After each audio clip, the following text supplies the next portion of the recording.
আজ বাজারে ছেলের সাথে গিয়েছিলাম, সবজিওয়ালা আমাদের নিয়ে মজা করে বলল নতুন বিয়ে হয়েছে মনে হচ্ছে। সকালে বাজারে গিয়েছিলাম ছেলের সাথে। সবজির দোকানে যখন আলু পেঁয়াজ কিনছি, দোকানদার আমাদের দেখে হাসতে হাসতে বলল, নতুন বিয়ে হয়েছে মনে হচ্ছে। এত যত্ন করে সবজি কিনছেন আমি লজ্জা পেয়ে গেলাম। ছেলে কিছু না বলে হেসে দিল। মাছের দোকানে গিয়েও একই ব্যাপার। মাছওয়ালা বলল, ভাবি কোনো মাছ খান?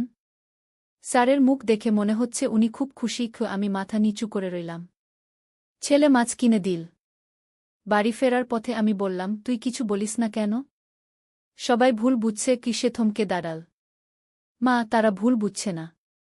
আমিও চাই তুমি সত্যিই আমার স্ত্রী হও। আমি অবাক হয়ে তাকালাম। তুমি জানো না মা, বাজারে যখন তোমার সাথে যাই মনে হয় আমরা একটা সুখী দম্পতি। তোমার পাশে হেঁটে আমার খুব ভাল লাগে। আমি তোমাকে ভালোবাসি, আমার জীবনসঙ্গী হিসেবে চাই। বিয়ে করো আমাকে মা। বাজারের ব্যাগ আমার হাত থেকে পড়ে গেল। রাস্তায় আলু গড়াগড়ি যেতে লাগল। এই গল্পটি সম্পূর্ণ শুনলে আপনাদের পানি অটোমেটিক বের হয়ে যাবে, যত দ্রুত সম্ভব হাতের কাছে টিস্যু নিয়ে বসে পড়ো। বিছানার চাদর যেন নষ্ট না হয় সেটা সম্পূর্ণ খেয়াল রাখার অনুরোধ জানিয়ে গল্পটি এখন শুরু করব। তার আগে সর্বশেষ অনুরোধ, দয়া করে এমন পানি বের করার গল্প নিয়মিত শুনতে আমাদের চ্যানেলটি সকলেই সাবস্ক্রাইব করুন। ধন্যবাদ। হ্যালো বন্ধুরা, আমার নাম রুচিতা সেনগুপ্ত। আমার বয়স ৪৩ বছর। আমার স্বামীর নাম সৌমিত্র সেনগুপ্ত, বয়স ৪৬ বছর। আমাদের ২ সন্তান, সৌমেন আর রিনা। সৌমেন ২১ বছর বয়সী, ইউনিভার্সিটিতে পড়ে। রিনা ১৪ বছর বয়সী, হাই স্কুলে যায়। আমার জীবনে এমন একটা ঘটনা ঘটেছে যেটা আপনারা কখনো শুনেননি। এমন রোমাঞ্চকর আর রহস্যময় গল্প যেটা আমার নিজের অভিজ্ঞতা কিন্তু একদমই অবিশ্বাস্য মনে হবে। সেদিন সৌমেনকে নিয়ে বাজারে গিয়েছিলাম। সকাল ১০টার দিকে হবে। আমাদের দেখে দোকানিরা এমন অদ্ভুত আচরণ করতে শুরু করল যেটা আমি কখনো আশা করিনি। একের পর এক সবাই একই কথা বলতে লাগল। প্রথমে ভেবেছিলাম সাধারণ কথাবার্তা। কিন্তু যখন সৌমেন আমাকে সেই কথাটা বলল, আমার পুরো জীবনটাই ঘুরে গেল। এমন একটা অনুভূতি যেটা আমি কখনো অনুভব করিনি। সেদিনের ঘটনার পর থেকে আমার জীবনে এক এক করে অদ্ভুত সব জিনিস ঘটতে শুরু করল, যেগুলো এত রহস্যময় যে আমি নিজেই বিশ্বাস করতে পারি না। এই যে সৌমেন আমাকে বলেছিল সে আমাকে ভালোবাসে, আমি ভেবেছিলাম সেটা তার সাময়িক আবেগ। কিন্তু তার পরের দিন থেকেই আমার জীবনে এমন সব ঘটনা ঘটতে শুরু করল যেটা আমাকে ভাবতে বাধ্য করল যে এর পিছনে কোনো গভীর রহস্য আছে। পরের দিন সকালে ঘুম থেকে উঠে দেখি সৌমেন আমার জন্য চা বানিয়ে রেখেছে। সাধারণত সে এমন কিছু করে না। তার সাথে সাথে আমার চোখের সামনে একটা অদ্ভুত দৃশ্য ভাসল। আমি দেখলাম একটা মেয়ে যার চেহারা আমার মতোই, কিন্তু বয়স অনেক কম। সেই মেয়েটি একটা ছেলের সাথে কথা বলছে যার চেহারা অবিকল সৌমেনের মতো। তারা দুজন একটা বিশাল প্রাসাদের মতো জায়গায় দাঁড়িয়ে আছে। আমি চোখ মুছে আবার তাকালাম। সব স্বাভাবিক। সৌমেন টেবিলে চা রেখে চলে গেছে। কিন্তু সেই দৃশ্যটা আমার মাথা থেকে যাচ্ছে না। দুপুরে যখন সৌমেন কলেজ থেকে ফিরল, আমি তাকে জিজ্ঞেস করলাম, তুই কি কখনো অদ্ভুত কোনো স্বপ্ন দেখিস? এমন কোনো জায়গার স্বপ্ন যেটা তুই আগে কখনো দেখিসনি? সৌমেন থমকে দাঁড়াল। তার চেহারা দেখে মনে হলো সে যেন কিছু লুকাচ্ছে।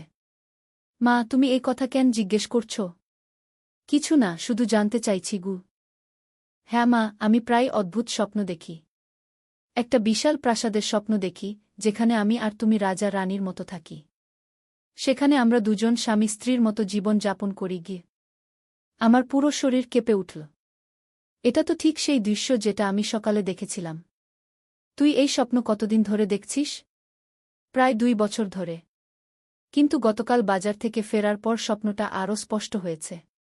মনে হচ্ছে যেন সেটা কোনো স্বপ্ন নয়, বরং আসল কোনো স্মৃতি গু। আমি অবাক হয়ে তাকালাম। কী রকম স্মৃতি? মা, আমি জানি এটা শুনতে অদ্ভুত লাগবে। কিন্তু আমার মনে হয় আমরা দুজন আগের কোনো জন্মে স্বামী স্ত্রী ছিলাম। এই জন্মে তুমি আমার মা হয়ে এসেছ, কিন্তু আমাদের মধ্যে সেই পুরানো ভালোবাসা এখনও রয়ে গেছে গি। আমি হতবাক হয়ে গেলাম। এমন কথা তো আমি কখনো ভাবিনি। কিন্তু সৌমেনের কথা শুনে মনে হচ্ছিল সব কিছু মিলে যাচ্ছে। সেদিন রাতে আমি গভীর চিন্তায় পড়ে গেলাম। সৌমেনের কথাগুলো বারবার মনে হচ্ছিল। আমি ঠিক করলাম যে এই রহস্যের তলানিতে যেতে হবে। পরের দিন আমি আমাদের পুরানো পারিবারিক পণ্ডিত মামলাবাবুর কাছে গেলাম। উনি এই ধরনের অতিপ্রাকৃত বিষয়ে অভিজ্ঞ। আমি পুরো ব্যাপারটা খুলে বললাম। মামলাবাবু শুনে গম্ভীর হয়ে গেলেন। এটা খুবই বিরল ঘটনা। তবে একদমই অসম্ভব নয়। কখনো কখনো পূর্বজন্মের স্মৃতি এই জন্মে চলে আসে। বিশেষ করে যখন দুটো আত্মার মধ্যে খুব গভীর বন্ধন থাকে গু। কিন্তু এটা তো অনৈতিক। সৌমেন আমার ছেলে গু। এই জন্মে সে তোমার ছেলে ঠিকই। কিন্তু আত্মার স্তরে তোমরা দুজন ভিন্ন পরিচয়ের অধিকারী। যদি সত্যিই তোমাদের পূর্বজন্মের কোনো যোগসূত্র থেকে থাকে, তাহলে এই অনুভূতিগুলো স্বাভাবিক গু। কিন্তু আমি কি করব? এই অবস্থায় আমি কিভাবে জীবন যাপন করব? তুমি একটা কাজ করো। তোমার আর সৌমেনের জন্মকুণ্ডলী নিয়ে এসো। আমি দেখব তোমাদের মধ্যে কী ধরনের জ্যোতিষশাস্ত্রীয় যোগ আছে। সেটা থেকে অনেক কিছু পরিষ্কার হয়ে যাবে গু। আমি বাড়ি ফিরে আমাদের জন্মকুণ্ডলী খুঁজে বের করলাম। সৌমেন তখন বাড়িতে নেই। আমি মামলাবাবুর কাছে গিয়ে কুণ্ডলীগুলো দিলাম। মামলাবাবু দেখতে শুরু করলেন। প্রায় আধা ঘণ্টা পর উনি আমার দিকে তাকালেন। তার চেহারা দেখে বোঝা যাচ্ছিল কিছু গুরুত্বপূর্ণ তথ্য পেয়েছেন। রুচিতা, এটা অত্যন্ত বিরল একটা ঘটনা। তোমার আর সৌমেনের কুণ্ডলিতে এমন কিছু যোগ আছে যেটা প্রমাণ করে তোমরা দুজন পূর্বজন্মে স্বামী স্ত্রী ছিলে গু। কিন্তু এটা কিভাবে সম্ভব? এই জন্মে তো আমরা মা ছেলে গু। জ্যোতিষশাস্ত্র অনুযায়ী কখনো কখনো দুটো আত্মা এত গভীরভাবে সংযুক্ত হয় যে একই পরিবারে বারবার জন্ম নেয়া। কিন্তু সম্পর্কের ধরন পরিবর্তিত হয়। কোনো জন্মে তারা প্রেমিক প্রেমিকা, কোনো জন্মে স্বামী স্ত্রী, কোনো জন্মে ভাই বোন, আবার কোনো জন্মে মা ছেলে গু। তার মানে সৌমেনের অনুভূতি স্বাভাবিক? হ্যাঁ, তার অনুভূতি পূর্বজন্মের স্মৃতি থেকে আসছে। কিন্তু এই জন্মে তোমাদের সম্পর্ক মা ছেলের। তাই তোমাকে খুব সাবধানে এগিয়ে যেতে হবে গু। আমি বাড়ি ফিরে এসে ভাবতে শুরু করলাম সৌমেনের সাথে আমার এই রহস্যময় যোগসূত্রের কথা। কিন্তু আমি কি করব? এই অবস্থায় আমি কিভাবে সিদ্ধান্ত নেব? সেদিন রাতে আবার সেই অদ্ভুত স্বপ্ন দেখলাম। একটা বিশাল রাজপ্রাসাদ। আমি একটা সুন্দর শাড়ি পরে একটা বারান্দায় দাঁড়িয়ে আছি। একটা সুদর্শন যুবক আমার কাছে এসে আমার হাত ধরল। তার মুখ দেখলাম, এ তো সৌমেনের মুখ। রানী, আমি তোমাকে ছাড়া থাকতে পারি না গি। আমিও রাজা, তোমাকে ছাড়া আমার জীবন অর্থহীন। আমরা দুজন একসাথে প্রাসাদের বাগানে হাঁটতে শুরু করলাম। চারদিকে ফুলের সুগন্ধ, পাখিদের কিচিরমিচির আওয়াজ, একটা স্বর্গীয় পরিবেশ। হঠাৎ কোথা থেকে একদল শত্রু এসে আমাদের প্রাসাদ আক্রমণ করল। যুদ্ধ শুরু হয়ে গেল। আমার স্বামী তলোয়ার নিয়ে শত্রুদের সাথে যুদ্ধ করতে শুরু করলেন। কিন্তু শত্রুদের সংখ্যা বেশি। আমার স্বামী আহত হয়ে পড়ে গেলেন। আমি তার কাছে ছুটে গেলাম। প্রাণপ্রিয়, তুমি আমাকে ছেড়ে যেতে পারো না গি। রানী, আমি তোমাকে ছেড়ে যেতে চাই না। কিন্তু মনে হচ্ছে এই জন্মে আমাদের সময় শেষ। কিন্তু প্রতিজ্ঞা করছি, আবার ফিরে আসব। আবার তোমার কাছে ফিরে আসব। আমিও তোমার সাথে আসছি। তোমাকে ছেড়ে আমি কিছুতেই থাকব না গি। আমি একটা ছুরি নিয়ে নিজের বুকে বসিয়ে দিলাম। আমরা দুজন একসাথে মারা গেলাম। ঠিক সেই মুহূর্তে আমার ঘুম ভেঙে গেল। আমার সারা শরীর ঘামে ভিজে গেছে। স্বপ্নটা এত জীবন্ত ছিল যে মনে হচ্ছিল এটা কোনো স্বপ্ন নয়, আসল ঘটনা। আমি বুঝলাম যে মামলাবাবু ঠিকই বলেছেন। আমি আর সৌমেন আগের জন্মে সত্যিই স্বামী স্ত্রী ছিলাম। আর আমরা প্রতিজ্ঞা করেছিলাম যে আবার ফিরে আসব। পরের দিন সকালে সৌমেনের সাথে আমার কথা হলো। আমি তাকে আমার স্বপ্নের কথা বললাম। সৌমেন শুনে অবাক হয়ে গেল। মা, আমিও প্রায় একই স্বপ্ন দেখি। একটা প্রাসাদ, যুদ্ধ, আর তোমার সাথে মৃত্যু। আমার মনে হয় আমরা সত্যিই পূর্বজন্মে একসাথে ছিলাম গে। এবার আমার কোনো সন্দেহ রইল না। কিন্তু এখন প্রশ্ন হলো, আমরা কি করব? এই জন্মে আমরা মা ছেলে। সমাজ আমাদের মেনে নেবে না। কিন্তু আমাদের দুজনের মধ্যেই সেই পুরানো ভালোবাসার অনুভূতি জেগে উঠেছে। প্রতিদিন সেটা আরও প্রবল হয়ে উঠছে। কিছুদিন পর আমি সিদ্ধান্ত নিলাম যে আমি সৌমিত্রের সাথে এই বিষয়ে কথা বলব। কারণ এটা আমার স্বামীর জানার অধিকার আছে। এক সন্ধ্যায় যখন সৌমিত্র অফিস থেকে ফিরল, আমি তার সাথে একান্তে কথা বলার সুযোগ নিলাম। রিনা তখন পড়তে বসেছে। সৌমেন বন্ধুদের সাথে গেছে। সৌমিত্র, তোমার সাথে খুব গুরুত্বপূর্ণ কিছু আলোচনা করতে চাই গু। কি ব্যাপার রুচিতা? তুমি দেখছি এই কয়েকদিন খুব চিন্তিত থাকছ গু। আমি পুরো বিষয়টা তাকে খুলে বললাম। সৌমেনের সাথে বাজারে যাওয়া, দোকানদারদের মন্তব্য, সৌমেনের প্রেমের কথা, আমার স্বপ্ন, মামলাবাবুর পরামর্শ, সবকিছু। সৌমিত্র শুনে প্রথমে খুবই রেগে গেল। কি বলছো তুমি রুচিতা? সৌমেন তোমাকে বিয়ে করতে চায়? এটা তো সম্পূর্ণ অনৈতিক। কিন্তু সৌমিত্র, ব্যাপারটা এত সহজ নয়। আমাদের মধ্যে পূর্বজন্মের যোগ আছে। জ্যোতিষশাস্ত্রেও তার প্রমাণ মিলেছে। এসব কুসংস্কার রুচিতা। তুমি একটা শিক্ষিত মেয়ে হয়ে এসব বিশ্বাস করছ? কিন্তু আমি সৌমিত্রকে আমার স্বপ্নের বিস্তারিত বর্ণনা দিলাম। আমার আর সৌমেনের স্বপ্নের মিল দেখিয়ে দিলাম। কিভাবে আমরা দুজনেই একই জায়গা, একই ঘটনা দেখছি। সৌমিত্র ধীরে ধীরে ভাবতে শুরু করল। তুমি যেটা বলছ সেটা যদি সত্যিই হয় তাহলে আমাদের কি করা উচিত? আমি জানি না সৌমিত্র। আমি খুব দ্বিধায় আছি। একদিকে সৌমেনের প্রতি আমার মায়ের ভালোবাসা, অন্যদিকে সেই অদ্ভুত অনুভূতি যেটা আমার মনে জাগছে। রুচিতা, আমি তোমাকে বিশ্বাস করি। তুমি যা বলছ সেটা শুনতে অদ্ভুত লাগলেও হয়তো সত্যি। কিন্তু আমাদের সমাজে এটা মেনে নেওয়া হবে না। আমি জানি। কিন্তু আমি কি করব? প্রতিদিন এই অনুভূতি আরও প্রবল হয়ে উঠছে। সৌমিত্র কিছুক্ষণ ভেবে বলল, একটা কাজ করি। আমরা সৌমেনকে দূরে কোথাও পাঠিয়ে দিই। হয়তো অন্য শহরে কোনো ইউনিভার্সিটিতে ভর্তি করিয়ে দিই। দূরত্ব হয়তো এই অনুভূতি কমিয়ে দেবে। আমি মাথা নেড়ে সায় দিলাম। এটাই হয়তো সবচেয়ে ভালো সমাধান। পরের দিন আমরা সৌমেনের সাথে কথা বললাম। কিন্তু সৌমেন একদমই রাজি হল না। আমি কোথাও যাব না মা। তোমাকে ছেড়ে আমি থাকতে পারব না। কিন্তু সৌমেন, এটা আমাদের সবার জন্য ভালো হবে। না মা, আমি বুঝতে পারছি তুমি আমাকে দূরে পাঠাতে চাচ্ছ। কিন্তু আমাদের মধ্যে যে ভালোবাসা জেগে উঠেছে সেটা দূরত্বের কারণে কমবে না, বরং আরও বাড়বে। আমি বুঝলাম যে সৌমেন ঠিকই বলছে। আমার মনেও সেই একই অনুভূতি। এর কয়েকদিন পর একটা অদ্ভুত ঘটনা ঘটল। একদিন রাতে আমাদের বাড়িতে একটা অতিপ্রাকৃত ঘটনা ঘটল। আমি রান্নাঘরে খাবার বানাচ্ছিলাম। হঠাৎ দেখি রান্নাঘরের সব জিনিসপত্র নিজে নিজেই নড়াচড়া করতে শুরু করেছে। প্লেট, কাপ, থালা, বাসন সব কিছু বাতাসে ভেসে উঠল। আমি চিৎকার করে সৌমিত্রকে ডাকলাম। সৌমিত্র আর সৌমেন দৌড়ে এসে দেখল পুরো রান্নাঘরের জিনিসপত্র বাতাসে ভাসছে। এটা কি হচ্ছে? সৌমিত্র অবাক হয়ে বলল। হঠাৎ একটা আওয়াজ শোনা গেল। একটা মহিলার কণ্ঠস্বর। রুচিতা, তুমি আর সৌমেন আমার অভিশাপের জন্যই এই অবস্থায় পড়েছ। আমরা সবাই ভয় পেয়ে গেলাম। কে তুমি? আমি জিজ্ঞেস করলাম। আমি তোমাদের পূর্বজন্মের রানীমা। সেই জন্মে তোমরা যখন স্বামী স্ত্রী ছিলে তখন আমি তোমাদের সম্পর্ক মেনে নিতে পারিনি। আমি অভিশাপ দিয়েছিলাম যে তোমরা কখনোই একসাথে থাকতে পারবে না। কিন্তু কেন? সৌমেন জিজ্ঞেস করল। কারণ আমি চেয়েছিলাম রুচিতা আমার অন্য ছেলের সাথে বিয়ে করুক। কিন্তু সে সৌমেনকে বেছে নিল। আমার রাগে আমি অভিশাপ দিয়েছিলাম। তাহলে আমাদের এই জন্মে মা ছেলের সম্পর্ক? হ্যাঁ, আমার অভিশাপের কারণেই তোমরা এই জন্মে মা ছেলে হয়ে জন্মেছ। কিন্তু তোমাদের ভালোবাসা এত প্রবল যে অভিশাপও সেটাকে মুছে দিতে পারেনি। আমি কাঁদতে শুরু করলাম।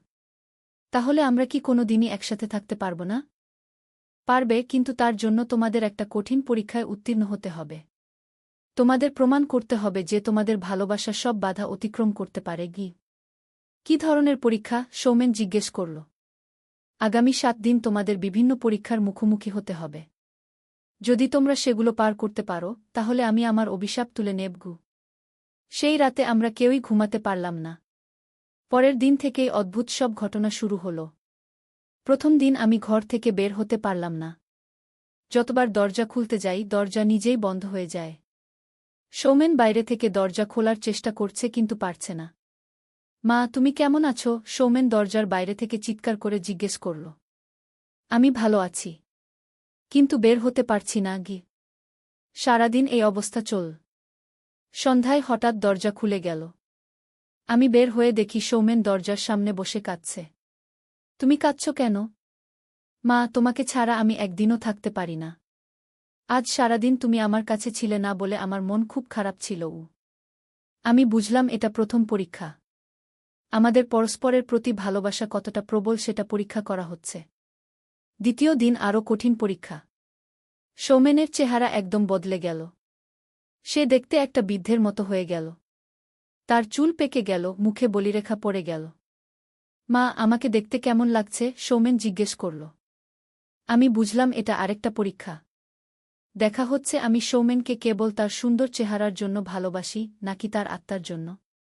তুমি দেখতে যেমনই হও না কেন, আমার কাছে তুমি সবচেয়ে সুন্দর। আমি তার হাত ধরে বললাম। সেই মুহূর্তে সৌমেনের চেহারা আবার স্বাভাবিক হয়ে গেল। তৃতীয় দিন আমার চেহারা বদলে গেল। আমি দেখতে একটা কুৎসিত বুড়ির মতো হয়ে গেলাম। সৌমেনের পরীক্ষা হল সে আমাকে এই অবস্থায়ও ভালোবাসে কিনা। সৌমেন আমার হাত ধরে বলল, মা, তুমি আমার কাছে সবসময় সবচেয়ে সুন্দরী। তোমার বাহ্যিক চেহারা আমার ভালোবাসায় কোনো পরিবর্তন আনতে পারে না। আমার চেহারাও স্বাভাবিক হয়ে গেল। চতুর্থ দিন সবচেয়ে কঠিন পরীক্ষা। আমার সামনে দুটো রাস্তা দেখানো হল। একটা রাস্তা গেছে সৌমেনের দিকে, অন্য রাস্তা গেছে সৌমিত্র আর রিনার দিকে। একটা কণ্ঠস্বর বলল, রুচিতা, তোমাকে একটা পথ বেছে নিতে হবে। হয় তুমি সৌমেনের সাথে যাবে এবং সৌমিত্র আর রিনাকে হারাবে, অথবা তুমি সৌমিত্র আর রিনার কাছে থাকবে এবং সৌমেনকে চিরতরে হারাবে। আমি খুব কষ্ট পেলাম। কিভাবে আমি একটা পছন্দ করব? সৌমিত্র আমার স্বামী, রিনা আমার মেয়ে, আর সৌমেন আমার হৃদয়ের সবচেয়ে প্রিয় মানুষ। আমি কাঁদতে কাঁদতে বললাম, আমি কোনো পথই বেছে নিতে পারব না। আমি সবাইকে নিয়েই থাকতে চাই। কিন্তু সেটা সম্ভব নয়। তোমাকে একটা পথ বেছে নিতেই হবে। সৌমেন তখন এগিয়ে এসে বলল, মা, তুমি সৌমিত্র কাকু আর রিনার কাছে যাও। আমি তোমার খুশির জন্য সব ত্যাগ করতে প্রস্তুত। আমিও বললাম, না সৌমেন, আমি তোমাকে ছেড়ে যেতে পারব না। কিন্তু সৌমিত্র আর রিনাকেও ছাড়তে পারব না। আমরা দুজনে একসাথে কাঁদতে শুরু করলাম। আমাদের এই নিঃস্বার্থ ভালোবাসা দেখে সেই অতিপ্রাকৃত শক্তি সন্তুষ্ট হল। তোমাদের পরীক্ষা শেষ। তোমরা প্রমাণ করেছ যে তোমাদের ভালোবাসা সব বাধা অতিক্রম করতে পারে। আমি আমার অভিশাপ তুলে নিচ্ছি। হঠাৎ আমাদের চারপাশে একটা উজ্জ্বল আলো ছড়িয়ে পড়ল। আমরা দেখলাম একটা সুন্দরী মহিলা আমাদের সামনে দাঁড়িয়ে আছেন। আমি সেই রানীমা যে তোমাদের অভিশাপ দিয়েছিলাম। কিন্তু তোমাদের নিঃস্বার্থ ভালোবাসা দেখে আমার মন পরিবর্তন হয়ে গেছে। তোমরা এখন মুক্ত। তার মানে আমরা এখন একসাথে থাকতে পারব? সৌমেন জিজ্ঞেস করল। হ্যাঁ, কিন্তু এই জন্মে নয়। পরের জন্মে তোমরা আবার স্বামী স্ত্রী হয়ে জন্ম নেবে। এই জন্মে তোমাদের মা ছেলের সম্পর্ক বজায় রেখে জীবন কাটাতে হবে। কিন্তু আমাদের এই অনুভূতির কি হবে? এই অনুভূতি থাকবে, কিন্তু সেটা তোমাদের কোনো কষ্ট দেবে না। বরং এই জীবনে তোমরা একে অপরের সবচেয়ে ভালো বন্ধু হয়ে থাকবে। আর পরের জন্মে তোমরা পূর্ণতা পাবে। রানীমা অদৃশ্য হয়ে গেলেন। আমরা স্বাভাবিক জীবনে ফিরে এলাম। সেদিনের পর থেকে আমাদের জীবনে একটা অদ্ভুত শান্তি এসে গেল। আমি আর সৌমেনের মধ্যে সেই গভীর ভালোবাসা রয়ে গেল, কিন্তু সেটা আর কোনো কষ্ট দেয় না। আমরা জানি যে আমাদের এই ভালোবাসা পবিত্র এবং চিরকালের জন্য।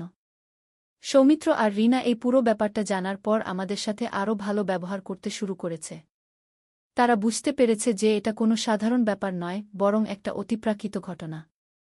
আজ 2 বছর পর আমি এই গল্পটা বলছি। আমাদের পরিবারে এখন অনেক শান্তি। সৌমেন তার পড়াশোনায় মনোযোগ দিয়েছে।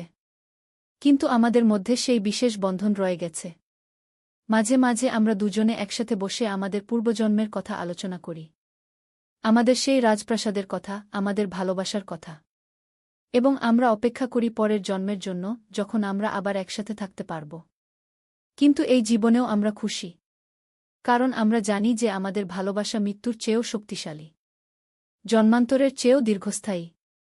আর যারা এই গল্প শুনছেন তারা হয়তো ভাবছেন এটা কল্পনা। কিন্তু আমি জানি এটা সত্যি। কারণ ভালোবাসার কোনো সীমা নেই। ভালোবাসা সব বাধা অতিক্রম করতে পারে, এমনকি সামাজিক বাধাও। আমার এই গল্পের উদ্দেশ্য কাউকে কোনো ভুল বার্তা দেওয়া নয়, বরং বলতে চাই যে সত্যিকারের ভালোবাসা সব সময় পথ খুঁজে নেয়। কখনো সেটা এই জীবনে, কখনো পরের জীবনে। আর আমি বিশ্বাস করি যে আমি আর সৌমেন পরের জন্মে অবশ্যই একসাথে থাকব। সেই অপেক্ষায় আমরা এই জীবনটা কাটিয়ে দিচ্ছি, খুব শান্তিতে, খুব ভালোবাসায়। এই ছিল আমার অদ্ভুত কিন্তু সত্যি গল্প। একটা মায়ের গল্প, একটা ছেলের গল্প। কিন্তু সবচেয়ে বড় কথা, দুটো আত্মার চিরন্তন ভালোবাসার গল্প। মা, আজকের বৃষ্টি যেন আমার মনের কথা বলছে। এমন করে কথা শুরু করে ছেলে আমাকে এমন কিছু বলল যা আমার জীবনটাই পাল্টে দিল। আজ সারাদিন মুষলধারে বৃষ্টি হচ্ছে। আমি বারান্দায় বসে বৃষ্টি দেখছিলাম। ছেলে এসে আমার পাশে বসল। কিছুক্ষণ চুপ থেকে বলল, মা, তুমি কি কখনো ভেবেছ আমরা আসলে কত কাছাকাছি? আমি তার দিকে তাকালাম। সে বৃষ্টির দিকে তাকিয়ে বলল, আমি প্রতিদিন তোমার সাথে থাকি, তোমার যত্ন করি, তুমি আমার যত্ন করো।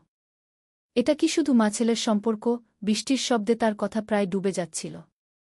হঠাৎ সে আমার হাত ধরল। মা, আমি তোমাকে একজন নারী হিসেবে দেখি। তোমার সৌন্দর্য, তোমার ভালোবাসা, সব কিছুই আমাকে পাগল করে দেয়। আমি হাত ছাড়িয়ে নিতে গেলাম, কিন্তু সে আরও জোরে ধরল। আমি জানি এটা ভুল মনে হতে পারে, কিন্তু আমার হৃদয় তোমার জন্য অন্যরকম ভালোবাসায় ভরে গেছে। বৃষ্টির ফোঁটা বারান্দায় এসে পড়ছিল। সে বলল, মা, তুমি কি আমাকে বিয়ে করবে? আমরা এই সমাজ ছেড়ে দূরে কোথাও চলে যাব।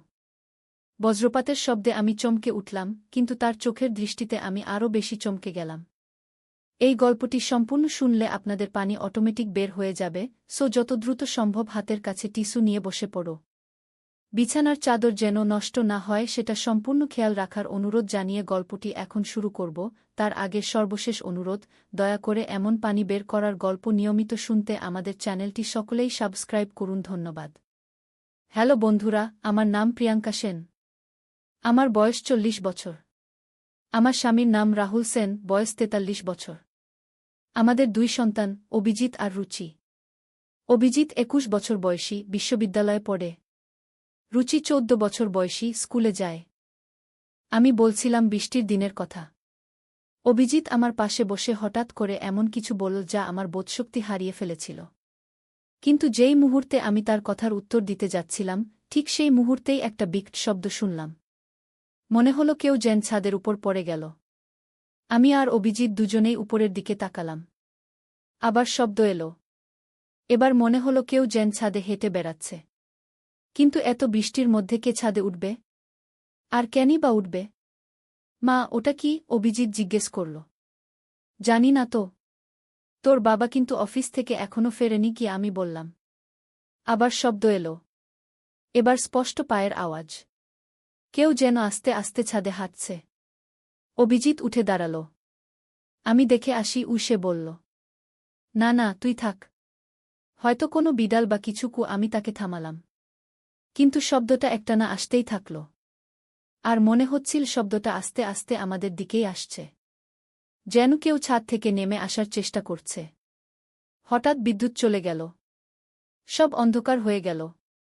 আমি আর অভিজিৎ দুজনেই ভয় পেয়ে গেলাম। এই অন্ধকারের শব্দটা আরও স্পষ্ট শোনা যাচ্ছিল। অভিজিৎ তার মোবাইলের টর্চ জ্বালাল। আর তখনই আমরা দেখলাম আমাদের বাড়ির জানালার সামনে একটা ছায়া দাঁড়িয়ে আছে। কিন্তু বৃষ্টির কারণে স্পষ্ট বোঝা যাচ্ছিল না সেটা কি। মা, ওটা কি? অভিজিৎ ফিসফিস করে বলল। আমি চোখ কুঁচকে দেখার চেষ্টা করলাম। হঠাৎ সেই ছায়াটা নড়ে উঠল। আর তখনই একটা মানুষের আকৃতি স্পষ্ট হয়ে গেল। কে ওইখানে? আমি জোরে চিৎকার করলাম। কিন্তু কোনো উত্তর এলো না। শুধু বৃষ্টির শব্দ আর আমাদের দ্রুত হৃদস্পন্দনের আওয়াজ। অভিজিৎ সাহস করে জানালার কাছে গেল। টর্চের আলো জানালার বাইরে ফেলে দেখল, কিন্তু আর কিছুই নেই। যেন কেউ ছিলই না। মা, এখানে কিছু নেই, সে বলল। কিন্তু আমার মনে হচ্ছিল আমরা কেউ একজন দেখেছি। একটা মানুষ দেখেছি। আর তার পোশাক দেখে মনে হচ্ছিল সে আমাদের চেনা কেউ। অভি, তোর মনে হয় না ও কেমন যেন দেখতে ছিল? আমি জিজ্ঞেস করলাম। হ্যাঁ মা, আমারও তাই মনে হচ্ছিল। মনে হচ্ছিল বাবার মতো দেখতে। আমার গা শিউরে উঠল। বাবার মতো? কিন্তু রাহুল তো অফিসে। সে তো রাত 10টার আগে বাড়ি আসে না। হঠাৎ দরজায় নক হলো। আমরা দুজনেই চমকে উঠলাম। টক টক টক টক। কে? আমি জিজ্ঞেস করলাম। আমি, রাহুল। আমি আর অভিজিৎ একে অপরের দিকে তাকালাম। এই বৃষ্টির মধ্যে রাহুল এত তাড়াতাড়ি ফিরল কেন? আমি দরজা খুলে দিলাম। রাহুল ভিজে একদম চুপচুপ হয়ে দাঁড়িয়ে আছে। কি ব্যাপার? এত তাড়াতাড়ি ফিরলে কেন? আমি জিজ্ঞেস করলাম। অফিসে বিদ্যুৎ নেই, তাই বাড়ি চলে আসলাম, সে বলল। কিন্তু তার আচরণ অন্যরকম লাগছিল। মনে হচ্ছিল সে কিছু লুকিয়ে রাখছে। আর তার চোখে মুখে একটা অদ্ভুত ভাব। তুমি ছাদে উঠেছিলে? অভিজিৎ জিজ্ঞেস করল। না তো। কেন? আমরা ছাদে পায়ের শব্দ শুনেছি আমি বললাম। রাহুল কিছুক্ষণ চুপ থাকল। তারপর বলল, হয়তো কোনো বিড়াল হবে কিন্তু আমার সন্দেহ হচ্ছিল। কারণ যে ছায়াটা আমরা দেখেছিলাম সেটা রাহুলের মতোই দেখতে ছিল। আর রাহুল এত ভিজে কেন? সে তো গাড়ি নিয়ে যায়। গাড়ি থেকে বাড়ি পর্যন্ত 10 পা হাঁটার পথ। তুমি কি গাড়ি নিয়ে আসোনি? আমি জিজ্ঞেস করলাম। গাড়ি নষ্ট হয়ে গেছে।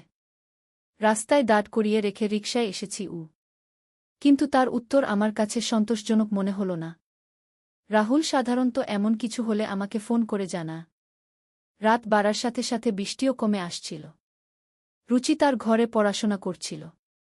আমরা সবাই ডাইনিং টেবিলে বসে রাতের খাবার খাচ্ছিলাম।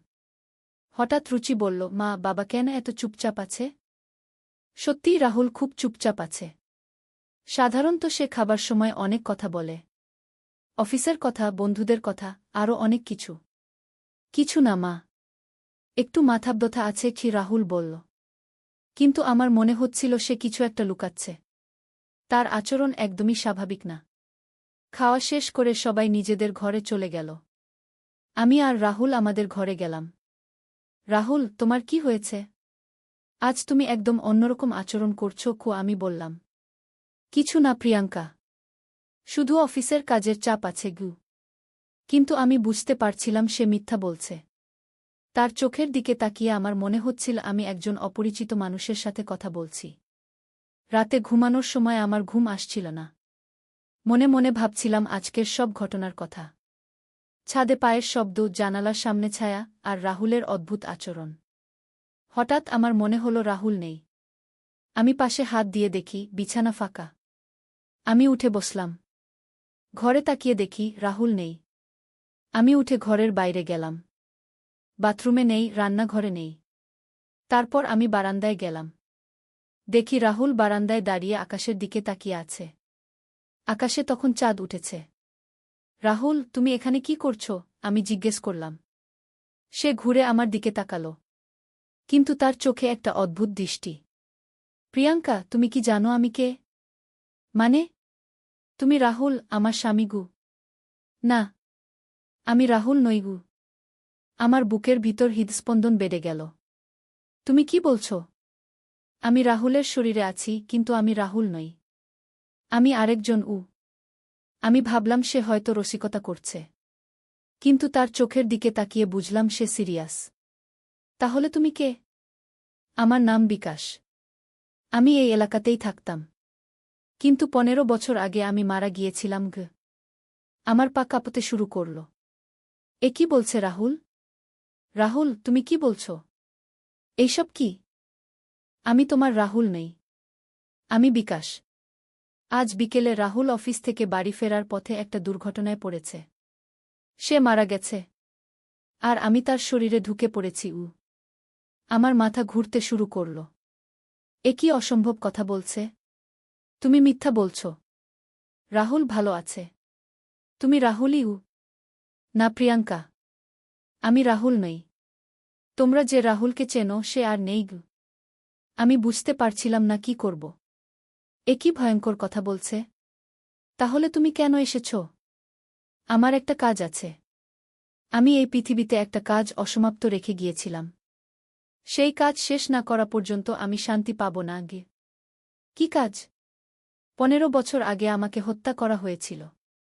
আমি জানি কে আমাকে হত্যা করেছে। কিন্তু আমি তার বিচার করতে পারিনি। এখন আমি সেই বিচার করতে এসেছি আমার সারা শরীর কাঁপছিল। আমি বুঝতে পারছিলাম না এ সত্যি নাকি মিথ্যা।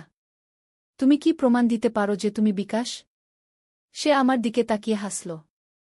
সেই হাসিটা রাহুলের মতো ছিল না। তোমার বাম কাঁধে একটা তিল আছে। রাহুল সেটা জানে। কিন্তু আমি জানি তোমার পিঠের ডান দিকে আরেকটা তিল আছে যেটা রাহুল জানে না। কারণ তুমি সেটা কখনো তাকে দেখাওনি আমার মাথায় বাজ পড়ল। এ কি করে জানল? সত্যিই আমার পিঠে একটা তিল আছে যেটা রাহুল জানে না। তুমি কি করে জানলে? আমি আত্মা। আমি সব দেখতে পাই আমি আর কিছু বলতে পারলাম না। হয়তো সত্যিই রাহুল আর নেই। হয়তো সত্যিই এ বিকাশ। তুমি কি চাও? আমি চাই তুমি আমাকে সাহায্য করো। আমাকে হত্যাকারীর কাছে নিয়ে যাও। কে সেই হত্যাকারী? তোমার সুর। রাহুলের বাবা। আমার চোখ ছানাবড়া হয়ে গেল। রাহুলের বাবা? কিন্তু তিনি তো খুব ভালো মানুষ। এ অসম্ভব। কাকাজি কখনো কাউকে হত্যা করতে পারেন না পারেন। তিনি আমাকে হত্যা করেছেন। 15 বছর আগে তিনি আমার সাথে একটা ব্যবসা করেছিলেন। আমি তাকে 20 লক্ষ টাকা দিয়েছিলাম। কিন্তু তিনি আমার টাকা ফেরত দেননি। যখন আমি তাগাদা দিয়েছিলাম তখন তিনি আমাকে হত্যা করেছেন। আমি বিশ্বাস করতে পারছিলাম না। কাকাজি এমন কাজ করতে পারেন?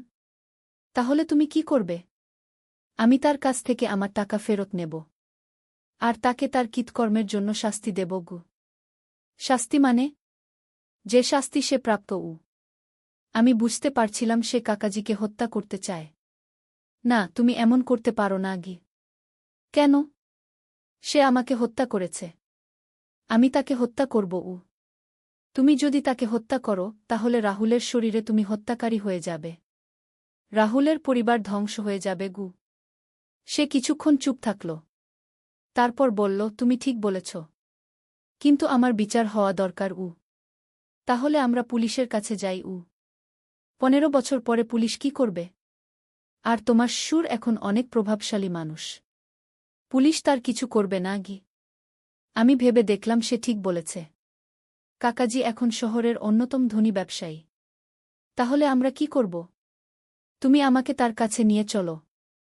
আমি তার কাছ থেকে স্বীকারোক্তি আদায় করব। তারপর সেই স্বীকারোক্তি রেকর্ড করে পুলিশের কাছে দেব। এটা একটা ভালো পরিকল্পনা মনে হল। ঠিক আছে। কিন্তু তুমি তাকে কোনো ক্ষতি করবে না আমি চেষ্টা করব।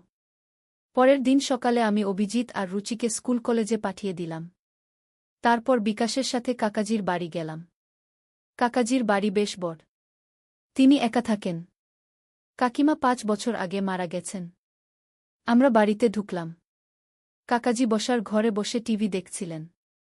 রাহুল, প্রিয়াঙ্কা, এসো এসো। কি ব্যাপার, হঠাৎ এলে কেন? বিকাশ কাকাজির দিকে তাকিয়ে বলল, বাবা, আপনার সাথে একটু কথা আছে। বলো। আপনি কি বিকাশ নামে কাউকে চেনেন? কাকাজির মুখের রং পাল্টে গেল। তিনি কিছুক্ষণ চুপ থাকলেন।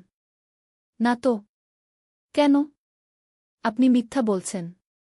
আপনি বিকাশকে চেনেন। 15 বছর আগে তার সাথে আপনার ব্যবসা ছিল। কি বলছিস তুই? আমি কোনো বিকাশকে চিনি না আপনি তার কাছ থেকে 20 লক্ষ টাকা নিয়েছিলেন। কিন্তু তার টাকা ফেরত দেননি। আর যখন সে তাগাদা দিয়েছিল তখন আপনি তাকে হত্যা করেছেন। কাকাজি উঠে দাঁড়ালেন। তার মুখ লাল হয়ে গেছে। তুই কি বলছিস? আমি কাউকে হত্যা করিনি আপনি করেছেন। আপনি বিকাশকে গুলি করে হত্যা করেছেন। তারপর তার লাশ নদীতে ফেলে দিয়েছেন। কাকাজি হঠাৎ চিৎকার করে উঠলেন, চুপ! তুই কি বলছিস?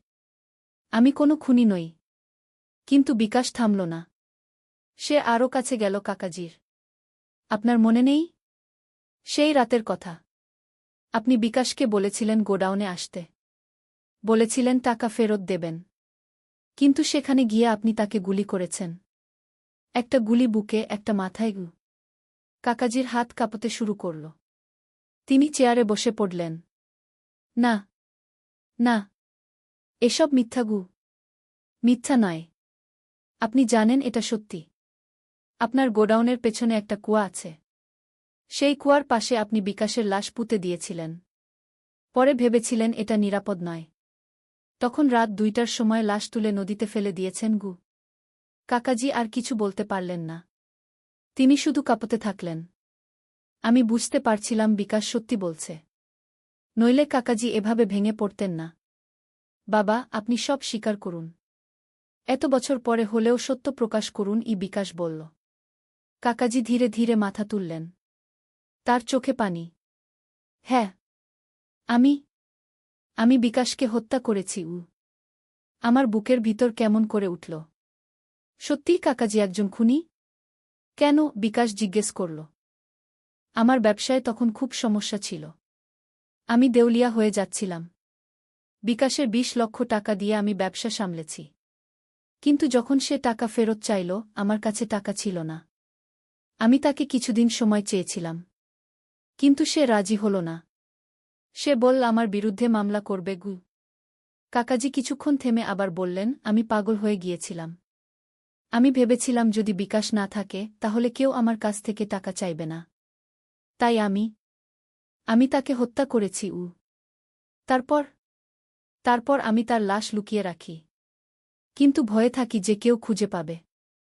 তাই রাতের অন্ধকারে লাশ নদীতে ফেলে দেই। বিকাশ কিছুক্ষণ চুপ থাকল। তারপর বলল, আপনি জানেন বিকাশের একটা ছোট মেয়ে ছিল, তার স্ত্রী ছিল। তারা বিকাশের জন্য কত কেঁদেছে। কাকাজি মাথা নিচু করে রাখলেন। আমি জানি, আমি খুব পাপ করেছি। প্রতিদিন আমার বিবেক আমাকে কষ্ট দেয়। তাহলে এখন আপনি কি করবেন? আমি পুলিশের কাছে সব স্বীকার করব। আমি আর পালিয়ে বেড়াতে পারি না। বিকাশ আমার দিকে তাকালো। প্রিয়াঙ্কা, তুমি সব শুনেছ। এখন আমার কাজ শেষ। আমি বুঝতে পারলাম বিকাশ এখন চলে যাবে, আর রাহুল ফিরে আসবে। বিকাশ, তুমি কি রাহুলকে ফিরিয়ে দেবে? হ্যাঁ, আমার কাজ শেষ হয়েছে। এখন আমি শান্তিতে মরতে পারব। হঠাৎ রাহুলের শরীর কাঁপতে শুরু করল। তারপর সে মাটিতে পড়ে গেল। আমি দৌড়ে তার কাছে গেলাম। রাহুল, রাহুল। কিছুক্ষণ পরে রাহুল চোখ মেলল। সে আমার দিকে তাকিয়ে বলল, প্রিয়াঙ্কা, আমি কোথায়? আমি বুঝতে পারলাম রাহুল ফিরে এসেছে। বিকাশ চলে গেছে। তুমি তোমার বাবার বাড়িতে। রাহুল উঠে বসল। সে চারদিকে তাকিয়ে দেখল। তারপর তার বাবার দিকে তাকাল। বাবা, আপনার কি হয়েছে? কেন কাঁদছেন? কাকাজি রাহুলের দিকে তাকিয়ে আরও জোরে কাঁদতে লাগলেন। রাহুল, আমি একটা খুব বড় পাপ করেছি। আমি একজনকে হত্যা করেছি। রাহুল অবাক হয়ে তার বাবার দিকে তাকাল। কি বলছেন আপনি? আমি রাহুলকে সব কিছু বললাম। বিকাশের কথা, তার আত্মার কথা, আর কাকাজির স্বীকারোক্তির কথা। রাহুল প্রথমে বিশ্বাস করতে পারল না, কিন্তু যখন কাকাজি নিজেই সব স্বীকার করলেন তখন সে বুঝতে পারল। বাবা, আপনি সত্যিই এমন করেছেন? হ্যাঁ বেটা, আমি খুব পাপ করেছি। এখন আমি পুলিশের কাছে আত্মসমর্পণ করব। আমরা সেদিনই পুলিশের কাছে গিয়ে সব জানালাম। কাকাজি সব স্বীকার করলেন। পুলিশ তাকে গ্রেফতার করল। বিকাশের পরিবারের সাথেও যোগাযোগ করা হল। তার স্ত্রী আর মেয়ে তখনও জীবিত ছিল। তারা অনেক কষ্টে দিন কাটাচ্ছিল।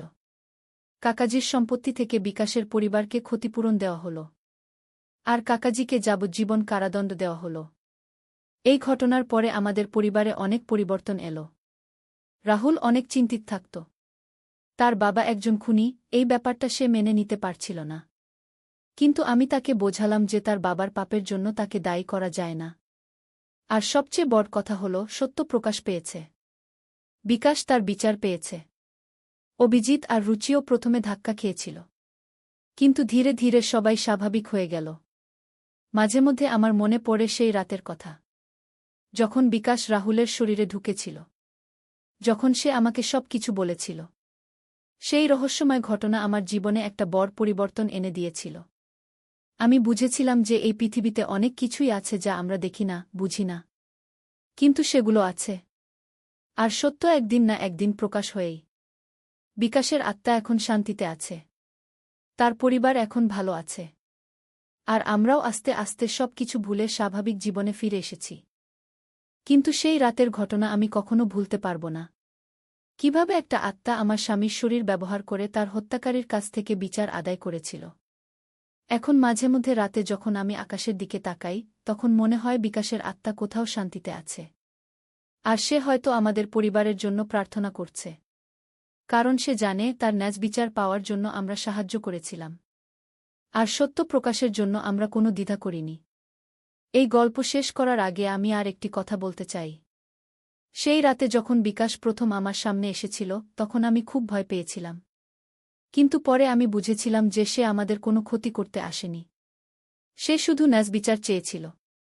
আর আজকের দিনে এসেও আমি মনে করি আমরা যা করেছিলাম সেটা সঠিক ছিল। কারণ সত্যের চেয়ে বড় কিছু নেই, আর ন্যায় বিচারের চেয়ে গুরুত্বপূর্ণ কিছু নেই। বিকাশ এখন শান্তিতে আছে। তার পরিবার এখন ভালো আছে। আর আমাদের বিবেক পরিষ্কার যে আমরা সঠিক কাজ করেছিলাম। এই ছিল আমাদের রহস্যময় অভিজ্ঞতার পূর্ণ কাহিনী। একটি আত্মার সাথে আমাদের সাক্ষাৎ, তার ন্যায়বিচারের সংগ্রাম, আর শেষ পর্যন্ত সত্যের বিজয়। আল ফাতেহ, বিজয়ীর গল্প। একটি ইসলামিক সাহসিকতার কাহিনী। প্রথম অধ্যায়, সূর্যাস্তের প্রতিজ্ঞা। উমাইয়া খিলাফতের স্বর্ণযুগে আন্দালুসিয়ার পাহাড়ি অঞ্চলে একটি ছোট্ট গ্রাম ছিল, দার আল হিকমা। এই গ্রামের নাম রাখা হয়েছিল গানের ঘর বলে, কারণ এখানে একটি বিখ্যাত মাদ্রাসা ছিল যেখানে দূরদূরান্ত থেকে ছাত্ররা আসত ইসলামিক শিক্ষা নিতে। গ্রামের মুখ্য ইমাম ও শিক্ষক ছিলেন আবু ইউসুফ আল আন্দালুসি। তার বয়স 60 পেরিয়েছে, কিন্তু তার দৃষ্টি তীক্ষ্ণ, হৃদয় পবিত্র এবং জ্ঞান অগাধ। তার 3 ছেলে, বড় ছেলে মুসা, মেজ ছেলে হারুন এবং ছোট ছেলে সুলাইমান। মুসা ছিল একজন দক্ষ যোদ্ধা ও সেনাপতি। তার সুনাম ছড়িয়েছিল পুরো আন্দালুসিয়ায়।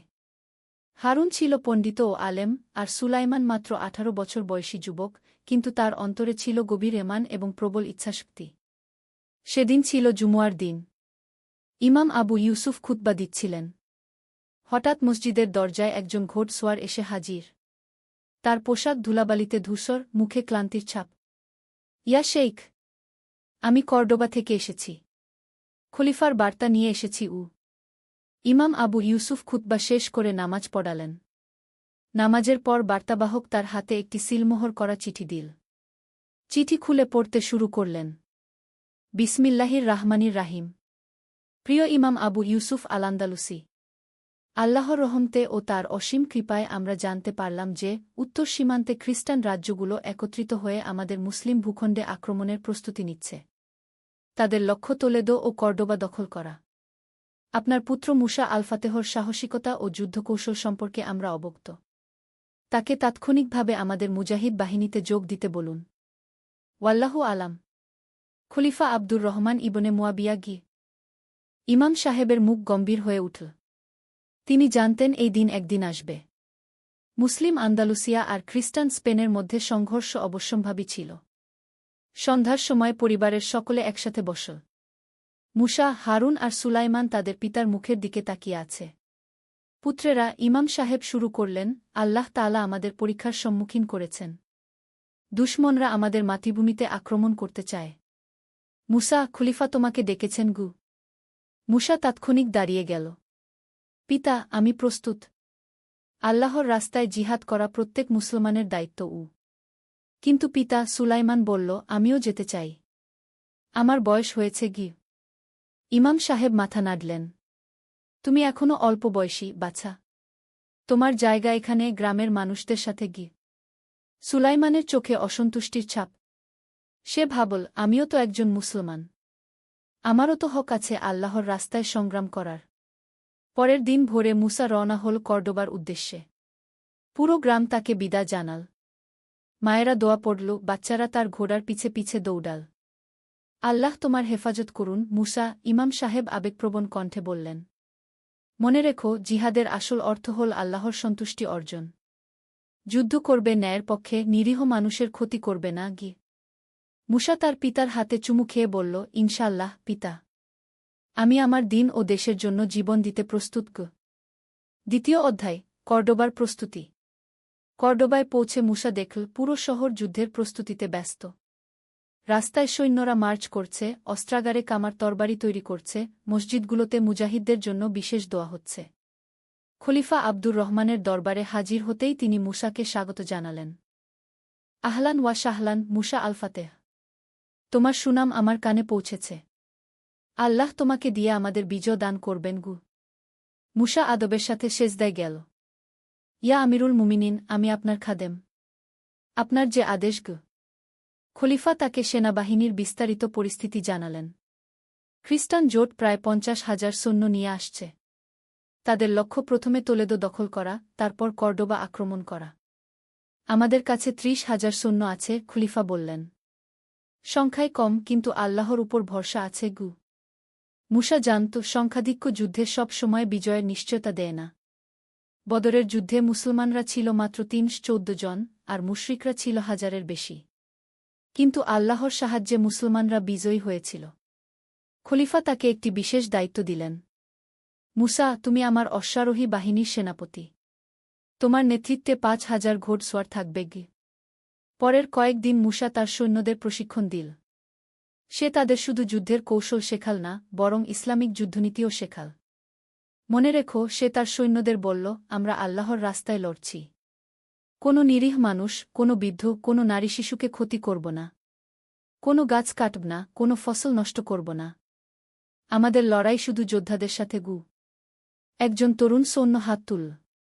সেনাপতি সাহেব, কিন্তু দুশমনরা তো আমাদের সাথে এমন নরম ব্যবহার করবে না গি। মুসা গম্ভীর হয়ে বলল, আমিন, আমরা তাদের মতো হব না।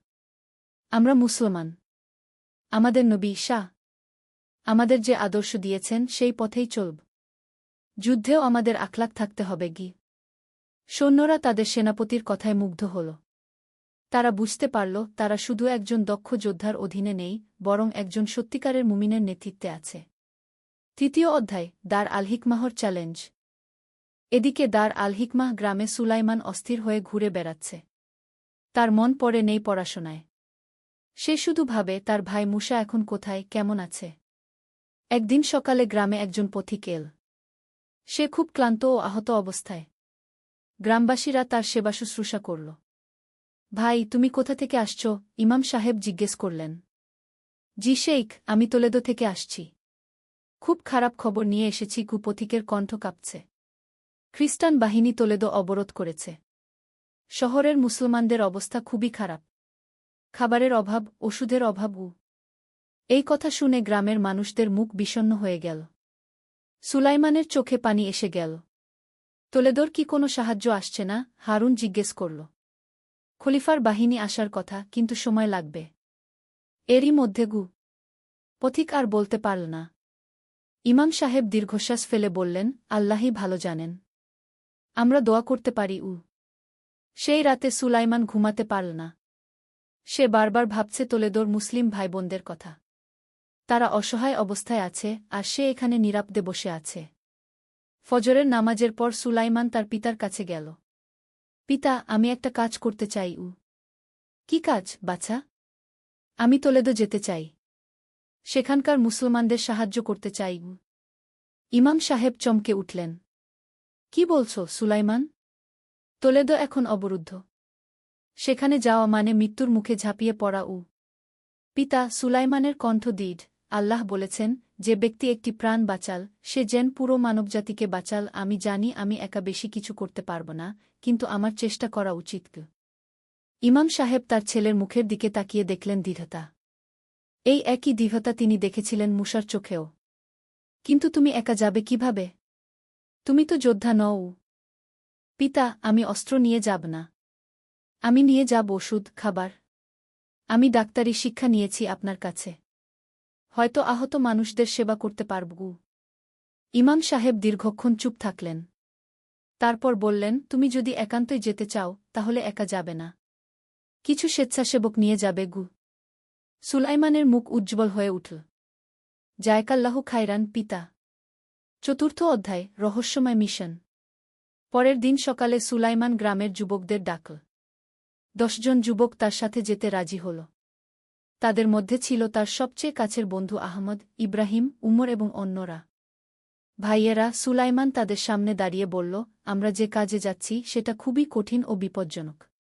কেউ যদি মন বদলাতে চাও, এখনই বলো। কেউ পিছু হটল না। সবাই একসাথে বলল, আমরা তোমার সাথে আছি, সুলাইমান। ইমাম সাহেব তাদের সবার জন্য দোয়া করলেন। হারুন তাদের ওষুধপত্র ও খাবারের ব্যবস্থা করল। গ্রামের মহিলারা তাদের জন্য খাবার রান্না করে দিল। দলটি সূর্যাস্তের সময় রওনা হল। তাদের পরিকল্পনা ছিল রাতের আধারে চলা, দিনের বেলা লুকিয়ে থাকা। ৩ দিনের কঠিন যাত্রার পর তারা তোলেদোর কাছে পৌঁছল। দূর থেকে দেখতে পেল পুরো শহর ঘিরে রেখেছে খ্রিস্টান সৈন্যরা। শহরের ভেতর থেকে মাঝে মাঝে আগুনের আলো দেখা যাচ্ছে। আল্লাহ! কি অবস্থা? আহমদ আতঙ্কিত কণ্ঠে বলল। ধৈর্য রাখো, সুলাইমান শান্ত গলায় বলল। আমাদের পরিকল্পনা অনুযায়ী কাজ করতে হবে।